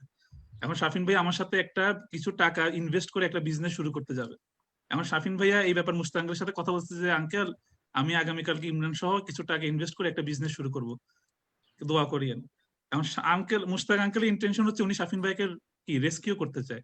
সেক্ষেত্রে উনি বলতে পারেন যে শাফিন তুমি একটু রিকনসিডার করো, ইমরানের সম্পর্কে এই ধারণা আমি কথা শুনছি, সে অনেস্ট না, ঠিক আছে? এটাই সেই ক্ষেত্রে এটা গীবত হবে না। এই ক্ষেত্রে উনি কি করতেছেন, উনি শাফিন ভাইয়াকে একটা বিপদ থেকে উদ্ধার করার জন্য সত্যটা তুলে ধরতেছেন। আবার সেই ক্ষেত্রে উনি সত্য তুলে ধরতে যে আমাকে একদম পুরো ডিসকালার করা লাগবে না, যে আমার সম্পর্কে যেটা না সেটাও বলা দরকার নাই, কিন্তু ততটুকু বলবেন যতটুকু বলার মাধ্যমে কি শাফিন ভাইয়া ওই টাকা ইনভেস্ট করার থেকে বিরত থাকে, তখন সেই ক্ষেত্রে আমার প্রশ্নটা এখানে, আমি যদি এখন ইমরানকে বলি, ইমরান তুমি তো ফার্স্ট টাইমে আমি জানি তুমি অমুকের কাছে চিটিং করছো ব্যবসা করতে গিয়ে, এখন তুমি শাফিনের সাথে ব্যবসা করতে যাচ্ছ, তোমাকে ওয়ার্নিং করে দিই তুমি এরকম চিটিং আর করো না, অবশ্যই এটা করতে পারবে, তুমি কষ্ট পাবা, ইমরান কষ্ট পাবে, তাই না? এই ক্ষেত্রে এটা কি গীবতের মধ্যে? না, এটা গীবত হবে না, কারণ আপনার अगेन যেটা তাসমিয়া প্রেজেন্ট করছে, আমাদের সৎ উপদেশটা হইতে হবে আল্লাহর উদ্দেশ্যে। তো আপনি আল্লাহর উদ্দেশ্যে আপনি তাকে ইমরানকে অ্যাডভাইস করছেন যে সে যেন একজন মানুষকে না ঠকায়, আল্লাহর এক বান্দাকে যেন সে না ঠকায়, কারণ সেটা আপনি আল্লাহর উদ্দেশ্যে একটা অ্যাডভাইস করছেন। তো ইনশাআল্লাহ সেটা গীবত হবে না। কিন্তু এটাই যে আপনি এক্স্যাক্টলি সেটাই, আল্লাহ ইমরানকে এবং সবাইকে তৌফিক দেখ যেন তারা কোন রকম চিটিং এর সাথে অ্যাসোসিয়েট না হয়। আমিন আমিন। ওকে, ঠিক আছে। তো শাফিন ভাইয়া যে জিনিসটা আমাদেরকে এক্সপ্লেন করে শুনাইলো যে কি বলে যে যেসব কয়েকটা ক্যারেক্টারিস্টিক, এখানে শুধু গীবতটাকে যদি আমরা হাইলাইট করছি, এখানে শুধু গীবত না, গীবতের পাশাপাশি আরো কিছু কথা বলছে, ওয়াইলুল লিকুল্লি হুমাজাতিল লুমাজা, যারা মানুষের সামনে আর পিছনে নিন্দা করে। পিছনে নিন্দা করলে তো গীবত হইলো, আবার কিছু মানুষের অভ্যাস আছে তারা সামনাসামনি কি করে, ওকে সে গীবত করছে, কিন্তু সামনাসামনি মনে করেন আপনি কোনো গ্যাদারিং বা কোনো পার্টিতে গেলেন, সেখানে তারা ঠাট্টা করার উছিলায় বা ঠাট্টা করার, আমি তো মজা করতেছি, ফান করতে, কিন্তু ফান করতে করতে কি করে, মানুষকে হার্ট করে, মানুষকে ইনসাল্ট করে, মানুষকে কষ্ট দেয়, তার কথায় মানুষ কষ্ট পায়। আল্লাহ তাদের জন্য বলছে ওয়াইল, তাদের জন্য দুর্ভাগ্য যারা মানুষের সামনে এবং পিছনে নিন্দা করে।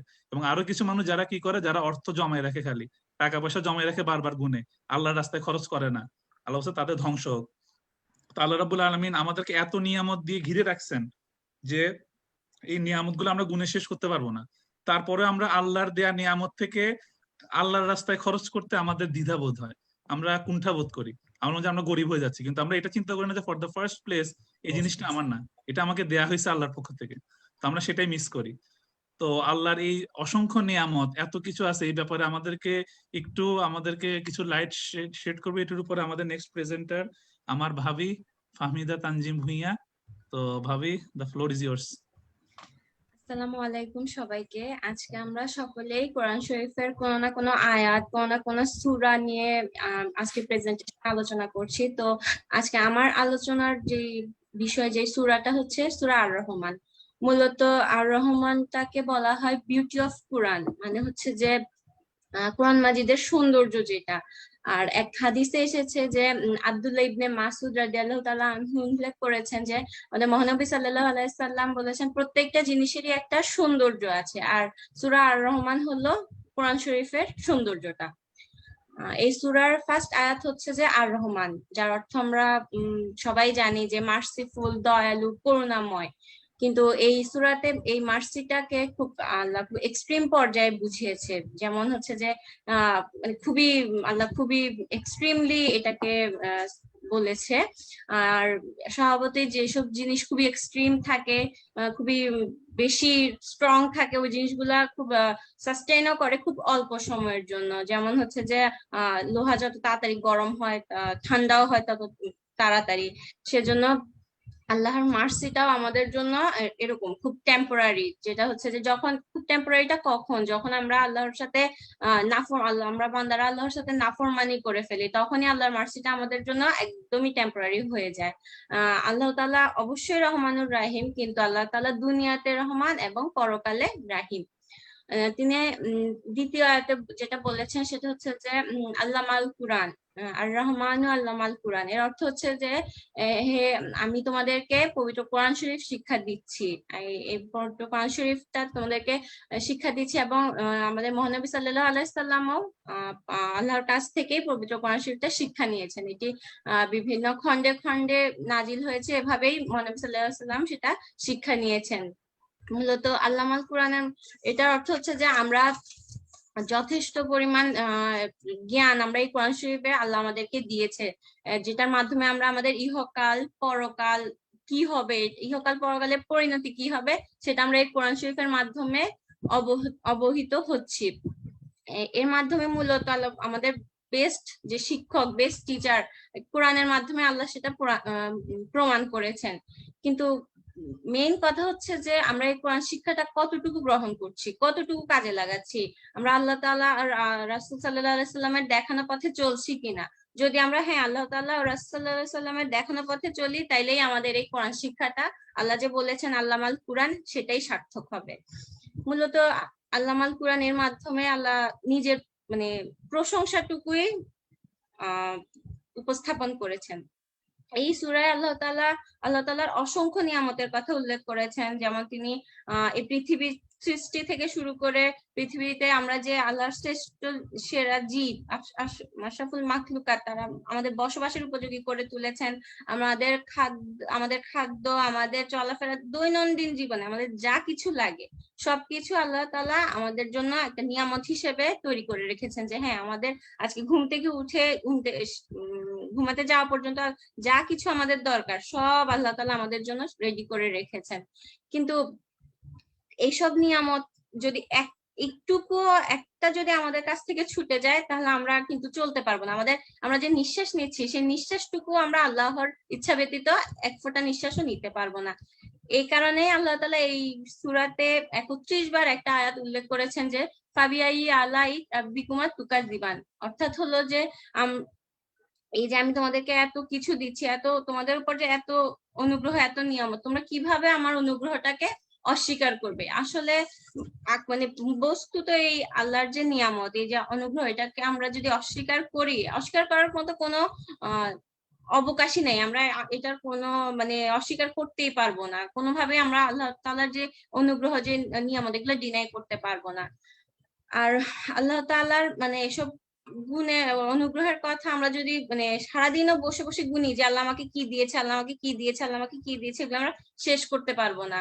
প্রতিনিয়তই আমরা আল্লাহ তাআলার এসব নিয়ামতের মধ্যে ডুবে আছি। এমনকি আমরা যে যারা ভালো আগের সূরাগুলোতে যারা বলেছে যে মুমিন বান্দারা বা খারাপ বান্দারা, মুমিন বান্দারা যে ভালো কাজের ফলে যে জান্নাত পাবে, জান্নাতে যে কি পরিমাণ সুখ সমৃদ্ধি, কি পরিমাণ যে মানে ভালো থাকা আল্লাহ যে মুমিন বান্দাদের জন্য তৈরি করে রেখেছেন, সেটাও বলার অপেক্ষা রাখে না। সো আমাদের উচিত যে আমরা যে আল্লাহর এত অনুগ্রহের মধ্যে মানে ডুবে আছি, এটা আমরা কিভাবে মানে এর বিপরীতে আমরা আল্লাহকে কি দিচ্ছি, আল্লাহর প্রতি আমরা কি কৃতজ্ঞতা প্রকাশ করছি, এটাই হবে আমাদের মেইন। যদি আমরা আল্লাহর প্রতি সঠিকভাবে আল্লাহ আর রাসূলের নির্ধারিত পথে চলতে পারি। সবাইকে ধন্যবাদ। আসসালামু আলাইকুম। ওয়ালাইকুম আসসালাম রাহমাতুল্লাহ। থ্যাংক ইউ ভাবি। আমাদের কারো কোনো প্রশ্ন ভাবির জন্য?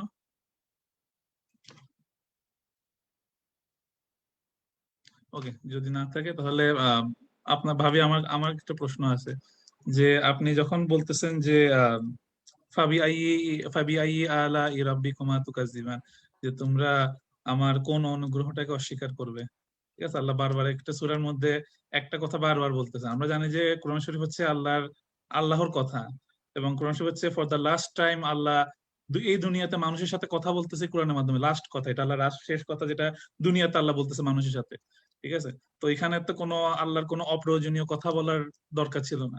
এখানে প্রত্যেকটা কথা হচ্ছে পরিমিত এবং মিতব্যয়ী, রাইট? ইম্পর্টেন্ট কথা। তো সেই ক্ষেত্রে একটা কথা 31 বার বলা, এতবার রিপিট করা, ফাবিআই আলা রাব্বিকুমা তুকাজ্জিবান, তোমরা আমার কোন অনুগ্রহটাকে অস্বীকার করবে, 31 বার একটা কথা বারবার বলা, এটা তো অবশ্যই কোনো সাধারণ বিষয় না। আমি যখন একটা কথার মধ্যে বলবো কি মনে করেন আপনি নিজেকে, বা কি অবস্থা, কি মনে করেন আপনি নিজেকে, আপনি কি জানেন, আপনি কি জানেন, একটা জানা আমি বারবার বারবার একবার দুবার বলতে পারি, কিন্তু 31 বার একটা সেম সূরাতে, it's really telling us something else other than just the আয়াত, রাইট? তো এখন প্রশ্ন হচ্ছে যে আল্লাহ আমাদেরকে এত নিয়ামত দিছেন, তারপরেও আমাদের মধ্যে এত হতাশা কেন, আমাদের মধ্যে এত আনস্যাটিসফ্যাকশন কেন, আমরা খুশি না কেন?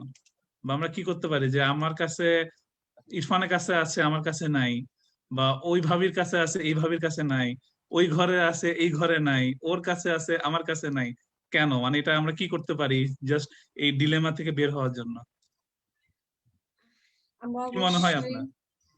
আমার কাছে যেটা মনে হয় সেটা হচ্ছে যে আমরা আল্লাহর প্রতি, আল্লাহ যে আমাদেরকে যে নিয়ামতগুলো দিয়েছে, আমরা এগুলোর প্রতি সন্তুষ্টি প্রকাশ করতে পারি না, আমরা শুকরিয়া আদায় করতে পারি না।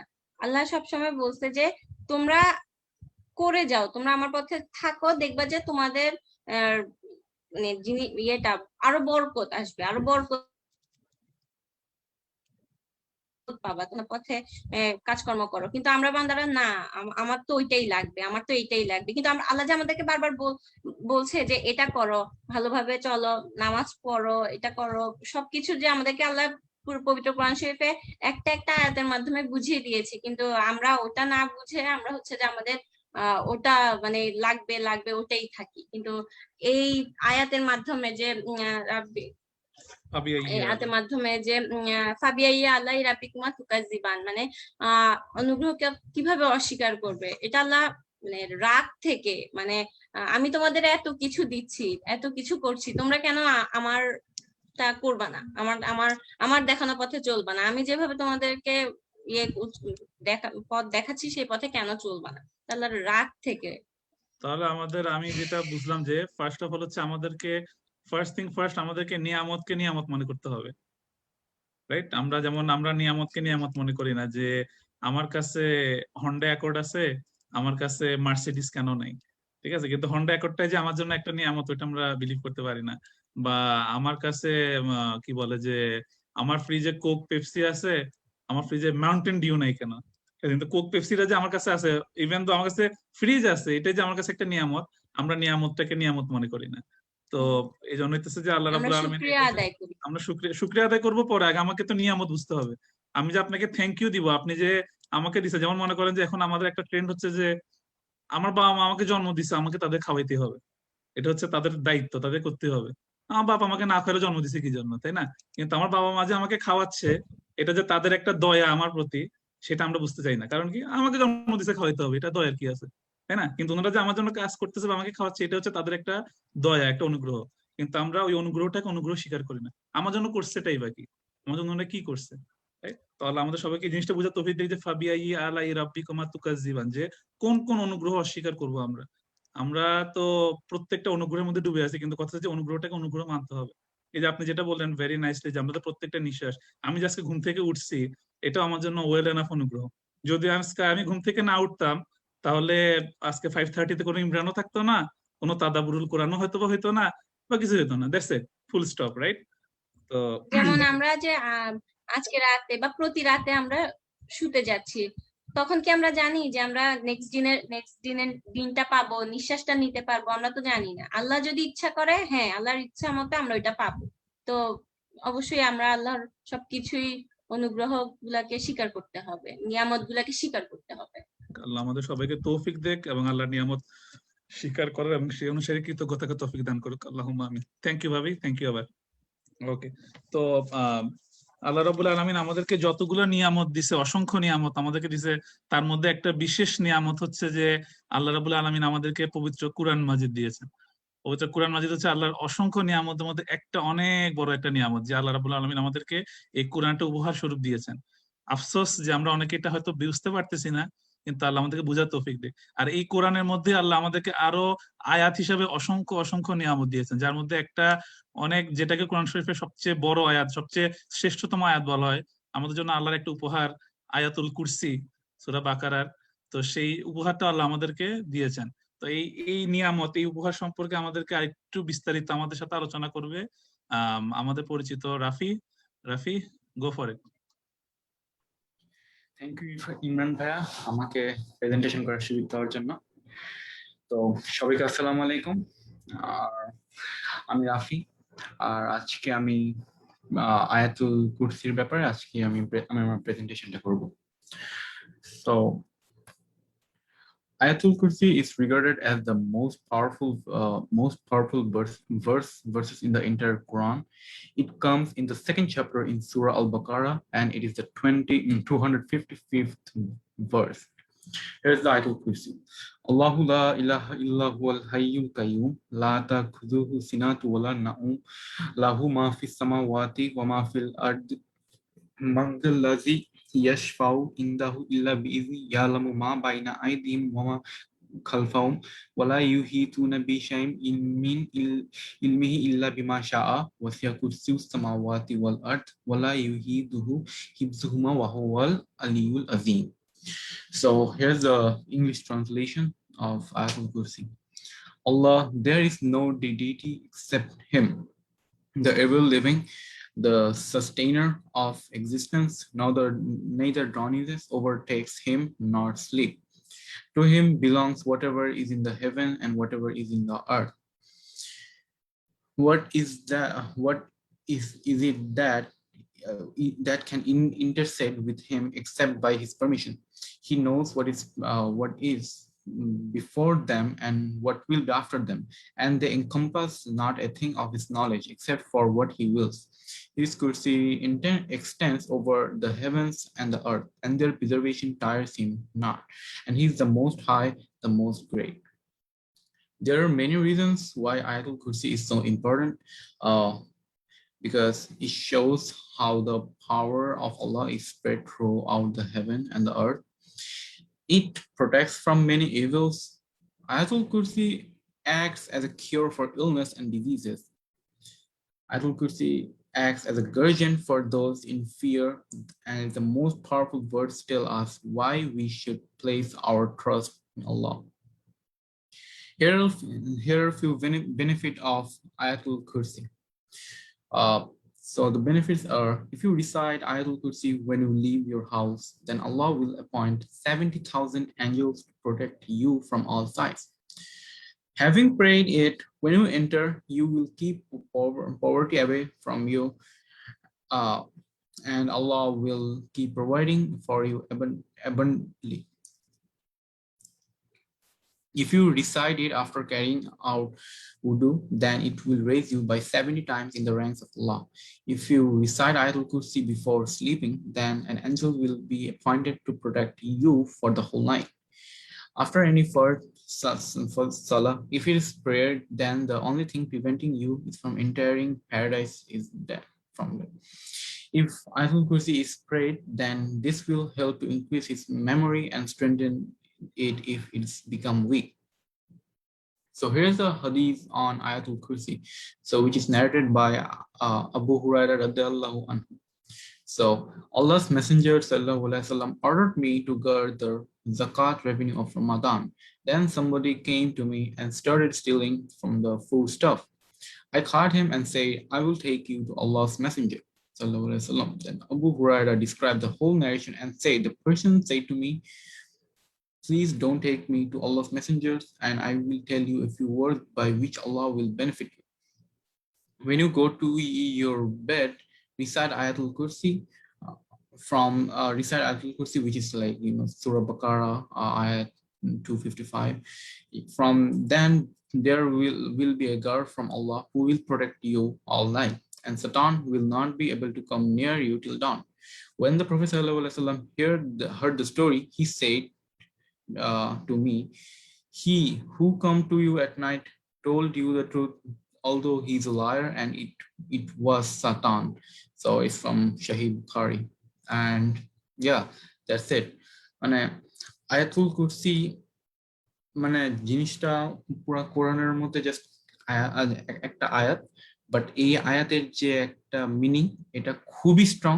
এটা কোরআনের মধ্যে সব থেকে স্ট্রং একটা মিনিং, খুবই স্ট্রং একটা আয়াত। আর ইয়েস, সো আপনারা তো জানেন, আমি আপনাদেরকে জাস্ট বললাম যে আয়াতুল কুরসি পড়লে আমাদের কি কি বেনিফিট হবে। আর yeah, that's it, thank you. Okay, thank you very much Rafi, আমাদের আয়াতুল কুরসিটা নিয়ে একটু এলাবোরেট করার জন্য। Does anyone have any question for Rafi? আশা করি আমরা এখানে যারা আছে আমরা সবাই আয়াতুল কুরসিটা আমরা সবাই মুখস্থ পারি, কারণ রাফি আমাদেরকে যে বেনিফিট গুলো বললো আয়াতুল কুরসির, সবগুলো আসলে সহিহ হাদিস থেকে আসছে। যদিও সময় স্বল্পতার কারণে হয়তো রাফি সবগুলো সোর্স সাইট করে নাই, কিন্তু আপনার কি বলে যে প্রত্যেকটা সহিহ হাদিস দ্বারা প্রমাণিত। এবং কি বলে যে আয়াতুল কুরসির আরো অনেক ফজিলত আছে, যেটা রাফি সময় স্বল্পতার কারণে অনেক কিছু অ্যাড হয়তো করতে পারেনি তার নোটস সময়ের কারণে। কিন্তু এটা হচ্ছে কোরআন শরীফের বেশি বড় আয়াত না, ছোট একটি আয়াত, কিন্তু আয়াতের ফজিলতের দিক থেকে যেটা রাফি বললো, যেটা হচ্ছে কোরআন শরীফের সবচেয়ে মর্যাদাপূর্ণ একটি আয়াত, আয়াতুল কুরসি। তো আর এই আয়াতুল কুরসিতে এখানে 9টা সেন্টেন্স আছে এই আয়াতে, আর প্রত্যেকটা সেন্টেন্সে আল্লাহর পরিচয়। আল্লাহু লা ইলাহা ইল্লা হুয়াল হাইয়ুল কাইয়ুম, আল্লাহ হচ্ছে এমন একজন আল্লাহ, এমন একজন রব যিনি হচ্ছে আল হাই আল কাইয়ুম। আল কাইয়ুম কথাটা, আল হাই অর্থ হচ্ছে যে যিনি এভার লিভিং, যার কোনো ক্ষয় হয় না, যার কোনো মৃত্যু হয় না। আমাদের প্রত্যেকের মৃত্যু অবধারিত, কিন্তু আল্লাহ রাব্বুল আলামিনের কোনো মৃত্যু নেই, ওনার কোনো জন্ম হয়নি, ওনার কোনো মৃত্যু, উনি শুরু উনি শেষ, আল হাই। আর আল কাইয়ুম হচ্ছে এমন একজন সত্তা, এমন একজন রব, এমন একজন আল্লাহ যিনি হচ্ছে প্রতি সেকেন্ডে, কাইয়ুম কথার অর্থ হচ্ছে যে কেয়ারটেকার, যিনি আমাদের কেয়ার টেকিং করেন প্রতি সেকেন্ডে, প্রতি মিনিটে, মানে প্রতিটা মুহূর্তে। তো আমরা সেই রবের, আমরা সেই কাইয়ুমের, সেই হাইয়ের আমরা ইবাদত করি। আল্লাহ আমাদের সবাইকে বুঝার তৌফিক দেয়। Thank you very much again Rafi. Okay, তো আমরা আমাদের আজকের লাস্ট প্রেজেন্টার আমাদেরকে যে প্রেজেন্ট করবে সেটা হচ্ছে নাহিয়ান।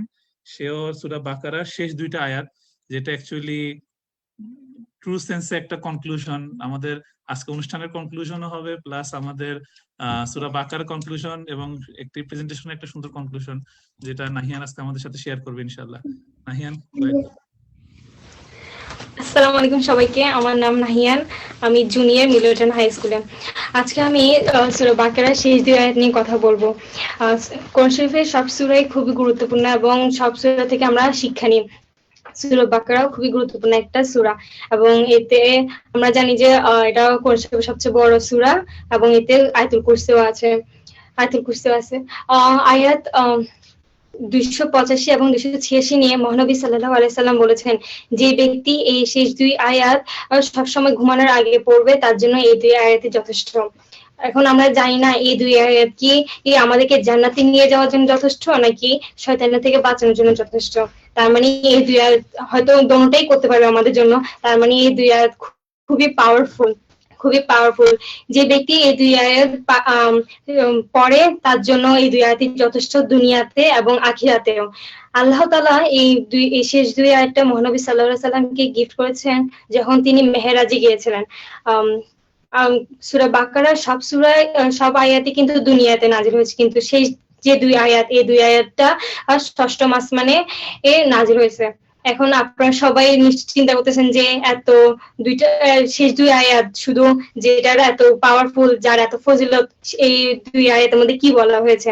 এই দুই আয়াতের মধ্যে বলা হয়েছে যে মহানবী সাল্লাল্লাহু আলাইহি ওয়াসাল্লাম বিশ্বাস করেন আল্লাহ তাআলার পাঠানো সবকিছুতে, এবং মহানবী সাল্লাল্লাহু আলাইহি ওয়াসাল্লামের উম্মত অর্থাৎ আমরাও এটাতে বিশ্বাস করি। আমরা বিশ্বাস করি আল্লাহ তাআলার উপর, ওনার ফেরেশতাদের উপর, ওনার পাঠানো কিতাবের উপর, এবং ওনার মেসেঞ্জার মানে ওনার নবী, ওনাদের উপরও বিশ্বাস করি। আমরা এটাও বিশ্বাস করি এবং আমরা অন্যান্য কোনো কিংবা কোন নবীদের মধ্যে পার্থক্য সৃষ্টি করে। যেমন আমরা সবাই জানি যে মহানবী সাল্লাল্লাহু আলাইহি সাল্লাম আমাদের শেষ নবী এবং সর্বশ্রেষ্ঠ।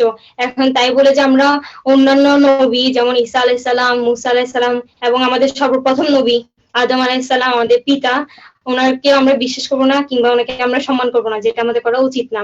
আমরা বিশ্বাস করি যে আমাদের সকল নবী হচ্ছে আল্লাহ তাআলার মনোনীত বান্দা, এবং সকল নবী আল্লাহ তাআলার পক্ষ থেকে আমাদের কাছে মেসেজ নিয়ে আসেন, এবং মহানবী সাল্লাল্লাহু আলাইহি ওয়াসাল্লাম তাদের মধ্যে হচ্ছে শ্রেষ্ঠ। আমাদের জীবনে অনেক বেদনা, দুঃখ এবং বাধা আছে যেটা আমরা ফেস করি, আর আমরা আমাদের খারাপ সময়ে বেশি আল্লাহকে স্মরণ করি। হয়তো অনেকে আল্লাহকে স্মরণ করে সাহায্যের জন্য, অনেকে আল্লাহকে স্মরণ করে আল্লাহকে কমপ্লেন করার জন্য, যে হে আল্লাহ খালি আমাকে তুমি দেখতেছো। আমরা এটা করে থাকি, আমরা আশেপাশে দেখি যে মানুষের বেশি কমপ্লেন করে যে আল্লাহ আমাকে বেশি কষ্ট দিচ্ছে, ও এত সুখে আছে, ওকে দেখতেছে না, যেটা আমাদের করা উচিত না। আর অনেকে স্মরণ করে আল্লাহকে থ্যাংক ইউ জানানোর জন্য, যে এত কঠিন সময়েও আল্লাহর রহমত ওদের উপর আছে। তারপরে আমাদের এটাও মনে রাখা উচিত যে আল্লাহ তাআলা সকলকে সেম ভাবে প্রবলেম দেয় না কিংবা ওদেরকে সেম পরীক্ষা করে না। যেমন আল্লাহ তাআলা ওদের প্রত্যেক ব্যক্তির পরীক্ষা কষ্ট অন্য থেকে ডিফারেন্ট। আল্লাহ জানেন যে কাকে কতটুকু পরীক্ষা কিভাবে করা উচিত। তিনি কোনো ব্যক্তিকে তার আয়াতে বেশি তাকে পরীক্ষা কিংবা কষ্ট দেয় না, যার থেকে সে কাটিয়ে উঠতে পারবে না কিংবা তার থেকে বহন করতে পারবে না। আমাদের এটাও মনে রাখা উচিত যে আমাদের জীবনে যা কিছু হচ্ছে সবকিছুই আগে থেকে লেখা আছে। আল্লাহ তাআলা আমাদের সৃষ্টিকর্তা এবং তিনি সবকিছুই জানেন এবং দেখেন। দুনিয়াতে এমন কিছুই নাই যেটা অন্য থেকে লুকিয়ে থাকতে পারে না। তার বান্দারা আল্লাহ তাআলা তার বান্দাদের স্ট্রেংথ তাদের থেকেও বেশি জানেন। যেমন আমাদের স্ট্রেংথ কতটুকু, আমরা কি বহন করতে পারবো নাকি কি করতে পারবো না, ওটা আমাদের থেকে অনেক অনেক বেশি আল্লাহ তাআলা জানেন, কেননা উনি আমাদেরকে সৃষ্টি করেছেন। তাই তিনি চান না তার বান্দারা এমন কোনো কষ্ট কিংবা এমন কোনো হার্ড টাইম দিয়ে যাক যেটা ওরা বহন করতে পারবে না কিংবা কাটিয়ে উঠতে পারবে না। এখানে আমরা আল্লাহ তাআলা একটি গুণও দেখতে পাই, আল্লাহর পরম দয়ালুশীলতা, যে তিনি তার বান্দাদেরকে পরীক্ষা করলেও তাদেরকে এমন ভাবে পরীক্ষা করেন যে তারা তাতে আল্লাহ তাআলা থেকে যেন মানে না সরে যায়। মানে অনেক সময় বেশি কঠিন অবস্থা হয়ে গেলে, অনেক হার্ড টাইম চলে গেলে অনেকে আল্লাহকে বেশি কমপ্লেন করে ফেলে, আল্লাহর ব্যাপারে অনেক খারাপ চিন্তা করা স্টার্ট করে, যেটা আস্তাগফিরুল্লাহ আমাদের করা উচিত না। তো তখন আল্লাহ তাআলা তার বান্দাদেরকে সবসময় এটা স্মরণ করে বলে যে হে বান্দারা, আমি যেহেতু তোমাদেরকে কষ্ট দিচ্ছি, হার্ড টাইম দিচ্ছি, তাহলে তোমরা আমার কাছে ফিরে আসো, আমি তোমাদেরকে দিব, সাহায্য করব এবং আমি তোমাদের পাশে থাকবো। তো এবং একদম শেষে যখন 286 নম্বর আয়াতটা আমরা পাঠ করি, তখন একদম শেষে আমরা আল্লাহকে ডাইরেক্ট আল্লাহর কাছে আমরা মার্সি চাই, আল্লাহর কাছে আমরা ক্ষমা চাই। শেষ দুই আয়াতটা হচ্ছে ربنا ولا تحملنا ما لا طاقة لنا به واعف عنا واغفر لنا وارحمنا أنت مولانا فانصرنا على القوم الكافرين। কত সুন্দর দুই আয়াত, যে দুই আয়াতের মধ্যে আমরা আল্লাহর কাছে ক্ষমা চাই এবং মার্সি চাই। এখন আমরা যদি জানে থাকি যে এই শেষ দুই আয়াতে কত ফজিলত, এবং এটা এই দুই যেহেতু মহানবী সাল্লাল্লাহু আলাইহি সাল্লাম নিজেই বলেছেন যে এই দুই আয়াত আমাদের জন্য খুবই যথেষ্ট আমাদের জীবনে এবং আখিরাতেও, তাহলে আমরা কেন এটা না শিখি না পড়ি? তো আশা করি আমরা সবাই এটা শিখে এবং সবসময় এটাকে রাতে ঘুমানোর আগে পড়ি, যাতে আমরা এটার রিওয়ার্ডটা পাই। আসসালামু আলাইকুম সবাইকে, থ্যাংক ইউ আপনাদের টাইম দেওয়ার জন্য আমাকে। আর যদি আপনাদের কোনো কোশ্চেন থাকে প্লিজ গো হেড। মাশাআল্লাহ, থ্যাংক ইউ নাহিয়ান। এগেইন যদি কারো কোনো কোশ্চেন থাকে নাহিয়ানের জন্য, প্লিজ আপনারা নাহিয়ানকে প্রশ্ন করতে পারেন। নাহিয়ান যেটা বললো যে অবশ্যই এটা আমরা জাস্ট রাত্রে শোয়ার আগেই না, আমরা সবসময় এটা পড়বো, মুখস্থ করব, নামাজে পড়বো, নামাজে বাইরে পড়বো ইনশাল্লাহ। রাত্রে এটা হাদিসে আছে রাত্রে পড়া, কিন্তু আমরা ইনশাল্লাহ আমরা যে কোনো সময় এটা পড়তে পারি। তো নাহিয়ানের কাছে কারো কোনো প্রশ্ন নাহিয়ানের জন্য? As always, আমাদের অডিয়েন্সটা খুব the best audience. They don't interrupt and they don't ask any question. The best audience ever. আমার কোশ্চেন হচ্ছে নাহিয়ানের জন্য, যে তুমি যে বললা সূরা বাকারা আয়াত নম্বর 286 আল্লাহ বলতেছে যে আল্লাহ তার বান্দাদের উপর, যেটা শুরুতে আছে কি যে লা ইউকাল্লিফুল নাফসুন ইল্লা উসআহা, না আল্লাহ বলতেছে যে আমি আমার বান্দার উপরে এমন কোনো ভার চাপাই দিই না যা সে বহন করতে পারে না। তো এটা হচ্ছে যে ভার বলতে আল্লাহ কষ্টের কথা বলতেছে। তাহলে আমাদের যে এত কষ্ট হইতেছে, আমাদের প্রত্যেকের কাছে আমাদের প্রত্যেকের কষ্ট হচ্ছে আমাদের জন্য আনবিয়ারেবল কষ্ট, আমাদের প্রত্যেকের কাছে প্রত্যেক কষ্ট হচ্ছে সবচেয়ে বড় কষ্ট, তাই না? তো হাউ ডু ইউ রিকনসাইল? কি বলতে কি তাহলে কি এখানে কি সমস্যাটা কোথায়? আল্লাহর কথাতে ভুল আছে নাকি কোনটা, কোথায় সমস্যাটা কোথায়? তাহলে আমার জীবনে অনেক কষ্ট, অফকোর্স তোমার জীবনে অনেক সমস্যা আছে, প্রত্যেকের জীবনে সমস্যা আছে, তাহলে এটা কোথায়? এটার অ্যান্সার কি? এটা proper way to handle, what is the proper way to handle ইট? হ্যাঁ, সবার জীবনে কষ্ট আছে, কিন্তু এমন কষ্ট যে তুমি কি তোমার জীবনটাই থামি গেছে ওই কষ্টের কারণে, তুমি কি আর আগে যেতে পারতেছো না?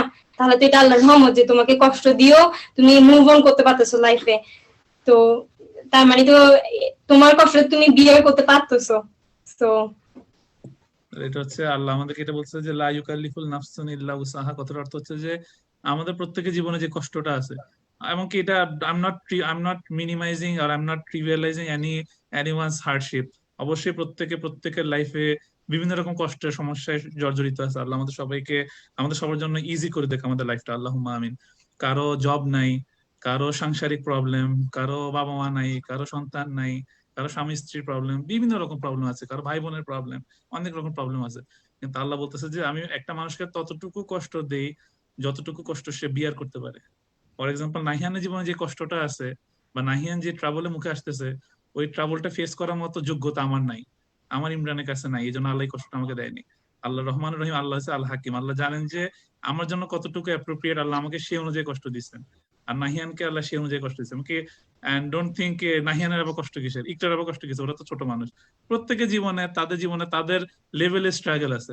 এমনকি আমি তো বলি আমার 2 বছর, আমার 4 বছরের কাজিন, তার জীবনে কষ্ট আছে।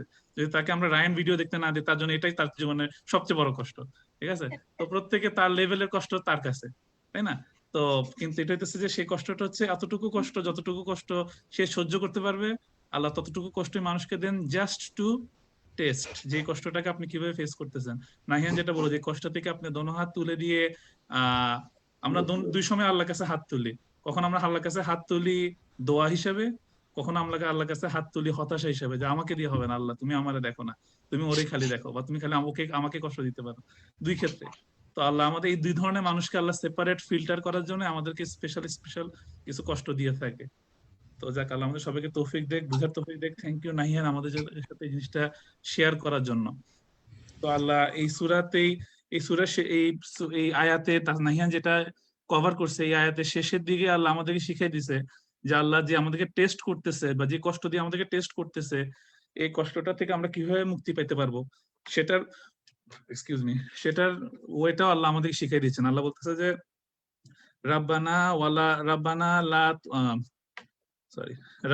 ওয়ালা তাহমিল আলাইনা ইসরান কামা হামালতাহু আলাল্লাযিনা মিন কাবলিনা। হে আল্লাহ, আপনি আমাদেরকে ওইরকম দায়িত্ব দিয়েন না যে দায়িত্বটা আপনি আমাদের আগের জাতিদের উপর দিয়েছিলেন। রাব্বানা ওয়ালা তুহাম্মিলনা মা লা তাকাতা লানা বিহ। আল্লাহ, আমাদেরকে এমন কষ্ট দিয়েন না যেটা আমরা যেটা সহ্য করতে পারবো না, আমাদের সহ্যের বাহিরে আমাদেরকে কষ্ট দিয়েন না। তারপর কি ওয়াফু আন্না ওয়াগফির লানা, আল্লাহ আপনি তো হইতেছেন মহা ক্ষমাশীল, আপনি পাপ মোচন করেন। ওয়াগফিরনা ওয়ারহামনা, আল্লাহ আপনি হচ্ছেন অতি দয়ালু। আনতা মাওলানা, আল্লাহ আপনি হচ্ছেন আমাদের মাওলা, আপনি আমাদের অভিভাবক, আপনি আমাদের গার্জিয়ান। ফানসুরনা আলাল কাউমিল কাফির, আল্লাহ আমাদেরকে সাহায্য করেন কাফির সম্প্রদায়ের বিরুদ্ধে। আল্লাহ আমাদের সবাইকে আল্লাহ তৌফিক দিক, আল্লাহ আমাদেরকে তৌফিক দিক এই কাফির সম্প্রদায়ের বিরুদ্ধে বা যারা ইসলামের বা মুসলমানদের ক্ষতি করতে চায় তাদের বিরুদ্ধে আমাদেরকে সঠিকভাবে একসাথে হওয়ার। আমি আজকে শেষে জাস্ট একটা হাদিস দিয়ে একটু শেষ করতে চাই। যেখানে রাসূল সাল্লাল্লাহু আলাইহি ওয়াসাল্লাম আমাদেরকে একটা বলছে যে যখন তুমি তোমার সামনে কোনো অন্যায় অবিচার দেখবা তখন সেটা তুমি হাত দিয়ে থামানোর চেষ্টা করবা। যদি তুমি সেটা হাত দিয়ে থামাইতে না পারো, সেটা তুমি তোমার মুখ দিয়ে থামানোর চেষ্টা করবা। যদি তুমি সেটা তোমার মুখ দিয়ে থামানোর চেষ্টা করতে না পারো, তাহলে তুমি সেটাকে তোমার অন্তর দিয়ে থামানোর চেষ্টা করবা, অর্থাৎ তুমি অন্তর থেকে সেটাকে ঘৃণা করবা। আর মনে রাখিও, তুমি যখন অন্তর থেকে ঘৃণা করতেছো আর ও বাকি দুইটা করতে পারবা না, জাস্ট অন্তর দিয়ে ঘৃণা করছো, এটা হচ্ছে তোমার ইমানের সবচেয়ে লোয়েস্ট পজিশন, মানে তুমি দুর্বল ইমানের অধিকারী। এর কথা হচ্ছে যে কেউ যদি অন্তর থেকে এটা ঘৃণা না করে তাহলে তার ইমানই নেই। বেস্ট হচ্ছে হাত দিয়ে থামাইতে হবে, ওটা করতে না পারলে মুখ দিয়ে থামানোর চেষ্টা করতে হবে, ওটা দিয়ে না পারলে অ্যাটলিস্ট অন্তর থেকে ঘৃণা করতে হবে। আর যদি অন্তর থেকেও কারো ঘৃণা না আসে ওই খারাপ কাজটার প্রতি, তাহলে বুঝতে হবে যে তার ইমানই নেই।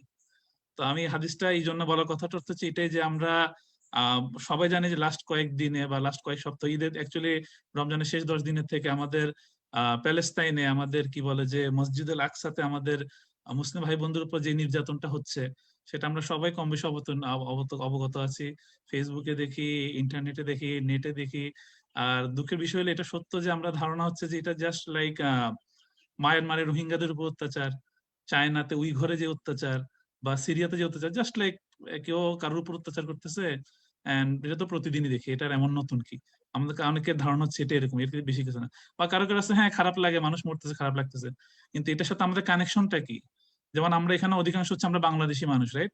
যদি আমাদের বাংলাদেশের উপরে কোনো একটা অত্যাচার হতো আমরা আরে এটা আমার দেশ, আমার দেশের উপর অত্যাচার হচ্ছে, তাই না? এখন মসজিদুল আকসাতে অ্যাটাক হয়েছে বা ফিলিস্তিনে অ্যাটাক হয়েছে, ফিলিস্তিন তো আমাদের কারো দেশ না, সো আমাদের ওইরকম কানেকশনটা নাই। এরকম একটা ধারণা আমাদের, তাই না? এরকম একটা ধারণা আসে না আমাদের মধ্যে? আসে আমাদের অনেকের মধ্যে ধারণা যে এটা তো আমার দেশ না। হ্যাঁ খারাপ লাগে, মানুষ মরতেছে, কিন্তু এর সাথে আমার কোনো কানেকশন তো নেই, ফিলিস্তিনের সাথে আমার কোনো কানেকশন নেই। কিন্তু এটা হচ্ছে রং। ফিলিস্তিনে আছে মসজিদুল আকসা। আল্লাহ রাসূল বলছে যে তোমরা পৃথিবীতে 3টা জায়গাতে ভ্রমণ করো সোয়াবের উদ্দেশ্যে। আপনি পৃথিবীতে যেখানে ভ্রমণ করেন কোনো সোয়াব নাই। আপনি চায়নাতে যান, আপনি কোরিয়াতে যান, আপনি লস অ্যাঞ্জেলেসে যান, আপনি টোকিওতে যান, আপনি ফ্রান্সে যান, প্যারিসে যান, আপনি মালদ্বীপে যান, ডাজেন্ট ম্যাটার, কোনো সোয়াব নাই। আপনি আপনার এন্টারটেইনমেন্টের জন্য যাচ্ছেন। অনেক সময় আপনি ঘুরতে যাওয়া হয়তো সোয়াবের জায়গায় গুনাহ করে আসতেছেন, কোনো সোয়াব নেই। কিন্তু রাসূল বলছে শুধু 3টা জায়গাতে আপনি যদি যান, ঘোরার জন্য যান, আপনার সোয়াব আছে। 3টা কি? বাইতুল্লাহ মানে মসজিদুল হারাম, সৌদি আরবে কাবা শরীফ, মসজিদে নববী, আর 3 নম্বর হচ্ছে মসজিদুল আকসা। মসজিদুল আকসা হচ্ছে এমন একটা পবিত্র জায়গা যেখানে বলছে যে 1 জন 2 জন বা 1000 2000 নবী না, লক্ষ লক্ষ লক্ষ লক্ষ নবী রাসূল প্রেরণ হয়েছে। আমাদের রাসূল সাল্লাল্লাহু আলাইহি ওয়াসাল্লাম শুধু একমাত্র কি উনি মক্কাতে, আরব দেশে। উনি ছাড়া প্রত্যেকটা নবীর অবস্থান, প্রত্যেকটা নবীর জন্ম হচ্ছে ফিলিস্তিনে কোনো না কোনো জায়গায়। প্রত্যেকটা নবী মসজিদুল আকসাতে নামাজ পড়ছে। মসজিদুল আকসার এমন কোনো ইঞ্চি জায়গা নাই যেখানে কোনো না কোনো নবী দাঁড়াইছিলেন। তো মসজিদুল আকসা হচ্ছে এমন একটা পবিত্র জায়গা। আর আমরা যেটা নাহিয়ান যে জিনিসটা কভার করছে যে লা নুফাররিকু বাইনা আহাদিম মির রুসুলি, আমরা কোনো রাসূলদের উপরে তারতম্য করি না, আমরা প্রত্যেক রাসূলকে সম্মান করি, তাই না নাহিয়ান? এরকম একটা কভার করছে, রাইট? তো আমরা যদি প্রত্যেক নবীকে সম্মান করি, প্রত্যেকটা নবী আমাদের নবী, তাহলে প্রত্যেকটা নবীর বাসভূমিও কি আমাদের বাসভূমি, আমাদের জন্মস্থানের মতোই। তা আমাদের প্রত্যেকটা নবী, যেখানে মুসা আলাইহিস সালাম, মুসা আলাইহিস সালামের জাতি এত খারাপ ছিল যে এজন্য মুসা আলাইহিস সালামকে জাতির জন্য একটা শাস্তি ছিল যে উনারা কি বলে যে বায়তুল মাকদিসে উনার জাতিকে আল্লাহ ঢুকতে নিষেধ করেছিল। আজকে যারা বর্তমান ইসরায়েল যারা মানে মানে ইহুদি যারা আর কি, কিন্তু মুসা আলাইহিস সালামের যে জাতি ছিল বনি ইসরায়েল, তাদের শাস্তি ছিল তারা বায়তুল মুকাদ্দিসে ঢুকতে পারবে না 40 বছর। আর এই 40 বছরের সময় মুসা আলাইহিস সালামের মৃত্যু চলে আসে। তখন উনি আল্লাহর কাছে খালি দোয়া করেন, আল্লাহ আমি তো বায়তুল মুকাদ্দিসে ঢুকতে পারতেছি না, কিন্তু আমাকে এই মসজিদের এত কাছের কাছে যাও, অ্যাটলিস্ট আপনি তো আমাকে বলছেন মসজিদে ঢুকা যাবে না, কিন্তু এত কাছাকাছি আমাকে নিয়ে যান যাতে আমি একটা পাথর মারলেই মসজিদে ঢুকতে পারে। আমি জাস্ট এটা কাছে মরতে চাই। এত ভালোবাসার একটা জায়গা বাইতুল মাকদিস। আর সেইটাই বাইতুল মাকদিস থেকে আজকে আমাদের ফিলিস্তিনি ভাই বোনদেরকে নামাজ পড়া থেকে বন্দী করা হইতেছে। নামাজ পড়লে ওখানে বোম মারা হচ্ছে। এখানে আজকে আমরা ঈদের রাত্রে, ঈদের চাঁদ রাতে আমরা আমাদের সানডে স্কুল স্টুডেন্ট মিলে কত আনন্দ করে আমরা মসজিদ সাজাইতেছি। আর এমন হয়েছে যে আমাদের ফিলিস্তিনের ঈদের দিন সকালে মা তার ছেলেকে পায় না, বাবা তার ছেলেকে পায় না, ছেলে তার বাবা মাকে পায় না। ঠিক আছে, আমরা শেষ 10 রমজানে, আমরা শেষ 10 রোজায় ইবাদত বাড়াই দিছি, আমরা কেউ কেউ মসজিদে ইতিকাফ করছে আমাদের কমিউনিটি থেকে, কিন্তু সেই 10 রমজানে বাইতুল মুকাদ্দাস যেখানে লক্ষ লক্ষ নবীর আগমন, এত শান্তিপূর্ণ একটা জায়গা, সেখানে বোমা ফাটানো হচ্ছে। তো এই জিনিসগুলো যখন আমরা দেখতেছি, আমার চোখের সামনে হচ্ছে, আর আমরা যদি জাস্ট মনে করি এটা জাস্ট লাইক এনি আদার অত্যাচার, এটা জাস্ট একটা হিন্দু, একটা বেধর্মী একটা মুসলমানের উপর অত্যাচার করতেছে, এটা নিউজ করলে এখন জাস্ট কমন, জাস্ট আমরা যদি ইভেন্ট করে এড়াই যায় জিনিসটা, তাহলে এটা আমাদের দুর্বল ইমানের পরিচয়। এমনকি ইমান আমাদের আছেও কিনা সেটা প্রশ্নবিদ্ধ। আমাদের প্রথম কাজ হচ্ছে আমরা হাত দিয়ে সেটা থামানোর চেষ্টা করতে হবে। আমাদের হাত দিয়ে থামানোর কোনো ওয়ে নেই, অবশ্যই কোনো না কোনো ওয়ে আছে। আমরা চ্যারিটি দিতে পারি, কোথায় প্যালেস্তাইন রিলিফ, কোথায় কি হচ্ছে, আমরা এটা খবর নিতে হবে। ওটারও আগে আমাদের ফার্স্ট থিং যেটা আমাদের অ্যাক্টিভলি করতে হবে, আমাদেরকে আগে হিস্ট্রি জানতে হবে। প্যালেস্তাইনের হিস্ট্রিটা কি, মসজিদুল আকসার হিস্ট্রিটা কি, এটার সাথে আমি কিভাবে রিলেটেড, আমাদের কানেকশনটা কোথায়, আমরা জানিও না অনেকে। ঠিক আছে, আমাদেরকে ওইটা জানতে হবে, জানার পরে কোথায় কিভাবে তাদেরকে আমরা সাহায্য করতে পারি, সেই সাহায্যটা আমাদেরকে আগে আসতে হবে। ঠিক আছে, ইমরান একটু ইন্টার করে ফেললাম তো, এই এই এই এই টপিকটা যে কথাটা উঠলো, এটা নিয়ে যদি তুমি আমাদেরকে মানে সানডে বা কোনো একটা সময় যদি একটু ব্রিফ করতে, তাহলে আমরা সবাই মানে একটু বেনিফিশিয়াল হইতাম এটা নিয়ে। এটা একটা রিকোয়েস্ট আর কি। ইনশাআল্লাহ ইনশাআল্লাহ। তো আপনার কি বলে যে এখন আমরা হাত দিয়ে পারতেছি না, আমাদের মুখ দিয়ে, তো মুখ দিয়ে কথা বলাটা আমরা মুখ দিয়ে কি করতে পারি, অ্যাটলিস্ট এই আমাদের, আমরা সবাই বলতে পারি যে আমার একার কথা দিয়ে কি হবে, আমার একার কাজ দিয়ে কি হবে, আমার একার কাজ দিয়ে কিচ্ছু হবে না, আমার একার কথা দিয়ে কিছু হবে না, কিন্তু অ্যাটলিস্ট আমি আমার ট্রাইটা যদি করি, আমি আমার আল্লাহকে বলতে পারি যে আল্লাহ আমি ট্রাই করছি। তো আমার কাছে এই প্ল্যাটফর্মটা আজকে আছে, এই আমি অনলাইনে এখন লাইভ হচ্ছি, আমার কাছে এই প্ল্যাটফর্মটা আছে যে আমি এখানে লাইভ বলতে পারি যে এই যে জিনিসটা হচ্ছে আমাদের ফিলিস্তিনি ভাই বোনদের উপর যে অত্যাচারটা হচ্ছে, এটা কোনো টেরোরিজম থেকে কম না। আর এটাকে আমরা প্রত্যেকে আমরা সমকণ্ঠে জোর কণ্ঠে আমরা এটাকে না বলি, আমরা এটার এগেনস্টে দাঁড়াই। We against it what is happening in the Palestine to our families, to our brothers and sisters. তো হয়তো আমার এই কথাটার কোনো দাম নাই, আমি কোনো কি বলে কোনো সেলিব্রিটি না, আমার কোনো 1000 মিলিয়ন ফলোয়ার নাই, বাট অ্যাটলিস্ট আমার যে পরিমাণ যারা আমাকে চিনে, বা আমার এই ভিডিওটা যতদিন যার কাছে স্ট্রিম হবে, লাইভ হবে, অ্যাটলিস্ট আমি আল্লাহকে বলতে যে আল্লাহ আমি আমার মুখ দিয়ে এটা থামানোর চেষ্টা করছি, যে জিনিসটা, যে operation, whatever operation is happening right now in this world, it needs to be stop. It's just nothing more than a terrorism, nothing more than a কি বলে, it's something against peace, it's nothing near peace. এটা হচ্ছে colonisation, এবং এটা হচ্ছে আউটরেজাস criminal activities, আর কিছু না। তো আল্লাহ আমাদের সবাইকে এটা থেকে তৌফিক দেখ। আর যদি আমরা এই কথাটা বলারও সাহস না রাখি, অ্যাটলিস্ট আমাদের অন্তরে ঘৃণাটা থাকা উচিত যে এই যে জিনিসটা হচ্ছে, এটা রং, এটা আনফেয়ার। আর আমাদের প্রত্যেকটা নামাজে, আমাদের প্রত্যেকটা দোয়াতে সেই সব ফ্যামিলির জন্য আমাদের অন্তর থেকে দোয়া আসা উচিত। যদি আমরা আমাদের ইমানটাকে সামান্য পরিমাণে বাঁচাতে চাই, আমাদের অন্তর থেকে সেসব মুসলমানদের জন্য দোয়া আসা উচিত, যেসব মুসলমানরা প্যালেস্তাইনে আজকে আমাদের এই যে কোরআন শরীফে আমাদের প্রত্যেকটা পার্টিসিপেন্ট যে জিনিসগুলা প্রেজেন্ট করছে, আল্লাহর নিয়ামতের শুকরিয়া, আল্লাহর কি বলে রহমত, মুমিন বান্দা, জান্নাত, যত কিছু আছে, এই সব কিছু আমরা পাইছি দেখে আমরা নিয়ামত বলতেছি, কিন্তু যারা ওখানে আছে তারা এই নিয়ামত গুলা থেকে বঞ্চিত, যেগুলো আমরা পাচ্ছি, তাই না? আমাদের ঘর বাড়ি, আমাদের ফ্যামিলি, আমাদের ঈদ, আমাদের আমি জাস্ট আপনাদের কাছে একটা রিকোয়েস্ট করছি, আপনারা যে যেখানে আছেন সেই পজিশন থেকে চিন্তা করেন। ঠিক আছে, আমি আমার ফ্যামিলির সাথে আছি, আমি আমার ফ্যামিলি থেকে চিন্তা করতে পারি যে আমি কাজের থেকে, আমি বাইরের থেকে যখন বাসায় আসি, আমার ফ্যামিলি আমার সামনে আছে, আমি জানি যে তারা, আমি যখন ঘর থেকে বের হচ্ছি আমি জানি তারা সেফ আছে, আমি যখন ঘরে আসতেছি আমি জানি তাদেরকে আমি সেফ অবস্থায় পাবো, বা আমি যখন ঘর থেকে বেরোচ্ছি আমার ফ্যামিলি জানে যে আমি সেফ অবস্থায় যাচ্ছি, আমার ফ্যামিলি জানে যে আমি সেফ অবস্থায় বাড়ি ফিরে আসবো। কিন্তু তারা যেখানে আছে, যে অবস্থায় ফিলিস্তিনে আছে, তারা জানে না তাদের ফ্যামিলি সেফ কিনা, তারা জানে যে নেক্সট মোমেন্টে যে বোমটা পড়তেছে সেটা কি তার প্রতিবেশী ঘরে পড়বে নাকি তার ঘরে পড়বে। Can you imagine yourself living in that situation? Forget about political right or wrong. আমার কথা হচ্ছে যে my question is to the authority, to everyone, what constitute that, what gives you the right to kill any innocent civilian, children, women? আমাদের religion হইতে শুরু করে in every single war book it says never harm any civilian, no matter what, you cannot harm any civilian, any children, any women, you cannot harm them. আমাদের রিলিজিয়নে কথা বলে, and any war tactics বলে. So when they bomb the Philistine, Gaza, and they're saying they're killing the terrorists, what gives them the right to kill those innocent child? innocent children, innocent women, innocent family, to destroy those family. Nobody give them the right to do so. Doesn't matter who they are, whether they're Muslim, non-Muslim, doesn't matter. They're human being first of all, and you cannot kill them. So we stand against that. Allah আমাদের সবাইকে এগুলো থেকে তৌফিক দেখ। রব্বানা ওয়ালা তুহাম্মিলনা মা লা তাকাতা লানা বিহ। আল্লাহ আমাদের উপর এমন কোনো দায়িত্ব চাপাই দেন, আমাদের উপর এমন কোনো ভার চাপাই দেন না যেটা আমরা সহ্য করতে পারবো না। ওয়াফু আন্না ওয়াগফির লানা ওয়ারহামনা আনতা মাওলানা ফানসুরনা আলা কাওমিল কাফিরিন। আল্লাহ আপনার কাছে আমরা অন্তর থেকে দোয়া করি, আল্লাহ আপনি হচ্ছেন আমাদের মাওলা, আপনি হচ্ছেন আমাদের সেসব ভাই বোনদের মাওলা যারা এখন ফিলিস্তিনে আছে, যাদের কোনো মাওলা নাই, যাদের কোনো কেয়ারটেকার নাই, যাদের কোনো গার্জিয়ান নাই এখন আপনি ছাড়া। তা আল্লাহর কাছে আমাদের এই দোয়াটা করতে হবে, আল্লাহ আপনি ওদেরকে আমাদেরকে সবাইকে রক্ষা করেন। এটা একটা টেস্ট আমাদের জন্য, এটা একটা টেস্ট ওদের জন্য। ওদের টেস্টটা হচ্ছে, ওদের টেস্টটা ইজি। সত্যি কথা বলতে একজন একজন একজন কি বলে স্কলার সত্যি কথা বলছে, যারা ফিলিস্তিনে মারা যাচ্ছে তারা বাঁচি গেছে, আর যারা এখন পৃথিবীতে বাঁচি আছে তারা আসলে মৃত। আমরা যারা বেঁচে আছি আমরা মৃত, আমরা এই অন্তর থেকে মৃত, আমরা মরে গেছি। আর যারা ওখানে মারা গেছে তারা, আল্লাহ তাদেরকে জান্নাত নসিব করুক। তাদের জন্য ইজি, তাদের কোয়েশ্চেন আনসারটা হবে ইজি। তোমরা ওকে, যেমন মনে করেন যে আমি যখন একটা টিচার যখন পরীক্ষা নেয়, এক্সাম নেয়, এক্সামে একটা ছেলে যদি সে ক্লাস মানে সে কোনো কারণে ক্লাস আসতে পারেনি, ওকে তোমার জন্য এক্সাম এখন তুমি তো ক্লাসে ছিল না। আর যে সেটা ক্লাসে শুরু থেকে ছিল তার কোয়েশ্চেনটা, তার ভাইবাটা একটু হার্ড হবে। আমরা যারা এখানে নিয়ামতের ভান্ডারে বসে আছি, আমেরিকাতে বসে আছি, ডলার ছাপাইতেছি বা পাইতেছি সবকিছু ইজিলি, আমাদের প্রশ্নটা একটু হার্ড হবে, কি করছো এটা দিয়ে, তাই না? আমরা এই নিয়ামতটা কোথায় ব্যয় করছি। কিন্তু তারা যারা কষ্টে আছে তাদের পরকালে কোনো কোয়েশ্চেন হবে, তাদের কোয়েশ্চেন গুলো ইজি হয়ে যাবে।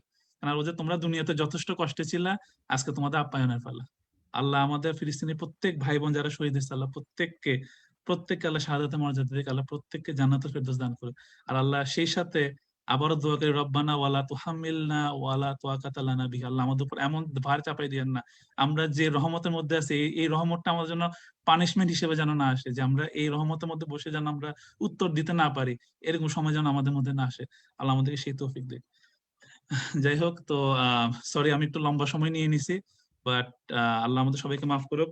আমাদের এই প্রেজেন্টেশনে আমাদের প্রত্যেকটা প্রেজেন্টার যা কিছু প্রেজেন্ট করছে, আল্লাহ আমাদের প্রত্যেকের প্রেজেন্টেশনটা কবুল করে নেক। আল্লাহ আমাদের প্রত্যেককে তৌফিক দেখ আমাদের সেই প্রেজেন্টেশন অনুযায়ী আমল করার। আপনারা যারা শুনতেছেন বা আগামীতেও শুনবেন, আল্লাহ আপনাদেরকে তৌফিক দেখ এই প্রেজেন্টেশন থেকে কিছুটা হইলেও শিখার।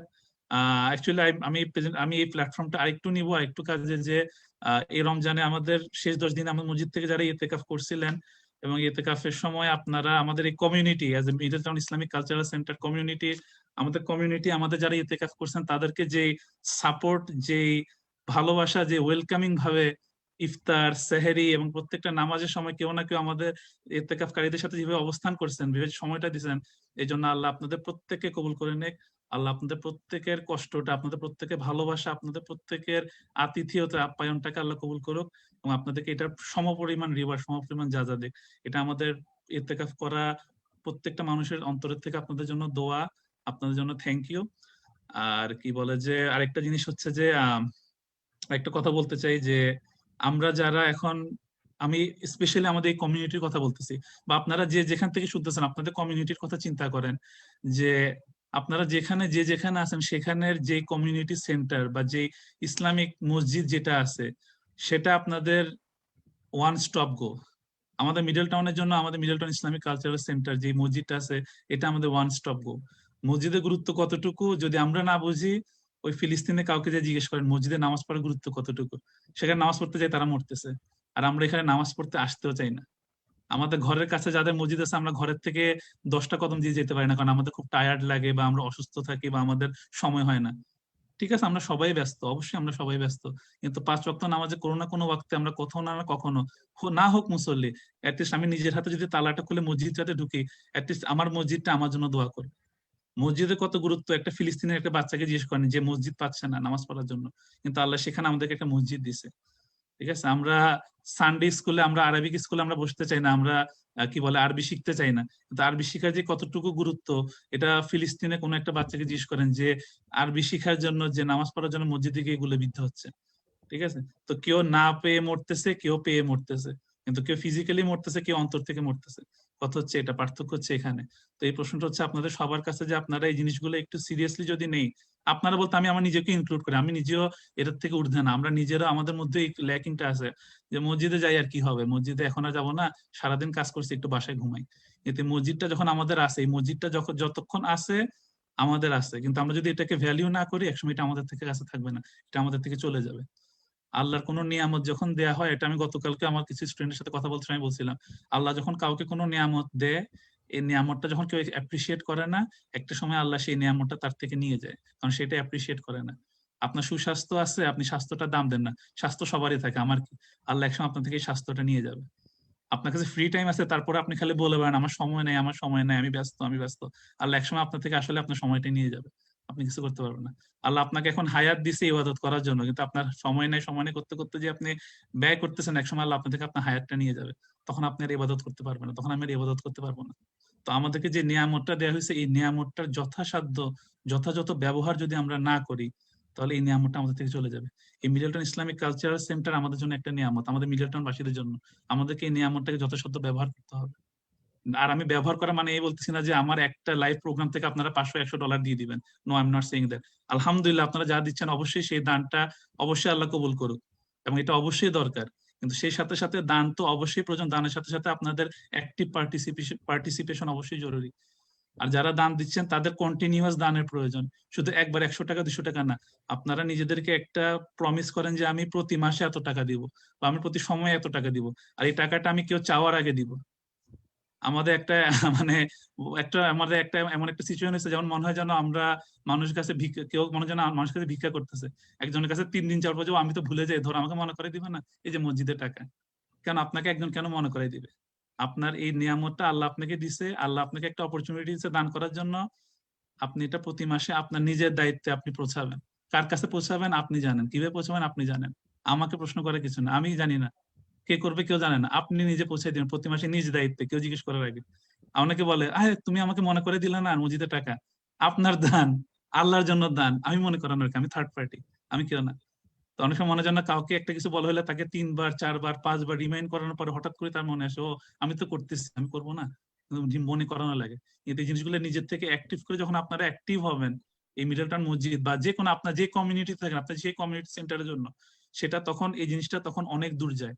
অ্যাক্টিভ পার্টিসিপেশনে একটা ছোট জিনিসও অনেক বড় আকারে ধারণ করে, কিন্তু যখন সেটা অ্যাক্টিভলি হয়, আর না হলে একজন দুজনের কাজে এটা একসময় স্থির হয়ে যায়, আর একসময় এটা বিলীন হয়ে যায়, বিলুপ্ত হয়ে যায়, একসময় আল্লাহ এটা মানুষের থেকে নিয়ামতটাকে উঠাই নিয়ে যাবে। আল্লাহ আমাদের সবাইকে মাফ করুক। আল্লাহুম্মা রাব্বানা তাকাব্বাল মিন্না ইন্নাকা আনতাস সামিউল আলিম। আমাদের কথাবার্তা যদি কারো কোনো রকম ভুল থেকে থাকে, আল্লাহ আমাদেরকে মাফ করুক। আমার কোনো কথা যদি আপনাদের কারো কাছে পার্সোনালি কোনো খারাপ লেগে থাকে, আমি সরি, আল্লাহ আমাকে মাফ করুক, আপনাদের সবাইকে মাফ করুক। আর আল্লাহ আমাদের সবাইকে তৌফিক দেখ ভালো কাজ করার। আর যদি কারো কোনো ফাইনাল কোনো কোয়েশ্চেন বা থট থাকে আপনারা শেয়ার করতে পারেন, আর না হলে আমরা আজকে এখানে স্টপ করবো। আশহাদু আল্লা ইলাহা ইল্লা আনতা আস্তাগফিরুকা ওয়া আতুবু ইলাইকা। সবাইকে আসসালামু আলাইকুম ওয়া রাহমাতুল্লাহি ওয়া বারাকাতুহু। আসসালামু আলাইকুম সবাইকে। আসসালামু আলাইকুম। আসসালামু আলাইকুম। আসসালামু আলাইকুম সবাইকে। আসসালামু আলাইকুম। আসসালামু আলাইকুম সবাইকে। ওয়ালাইকুম আসসালাম। আসসালামু আলাইকুম। ওয়ালাইকুম আসসালাম। ধন্যবাদ Imran. Thank you uncle ji, thank you.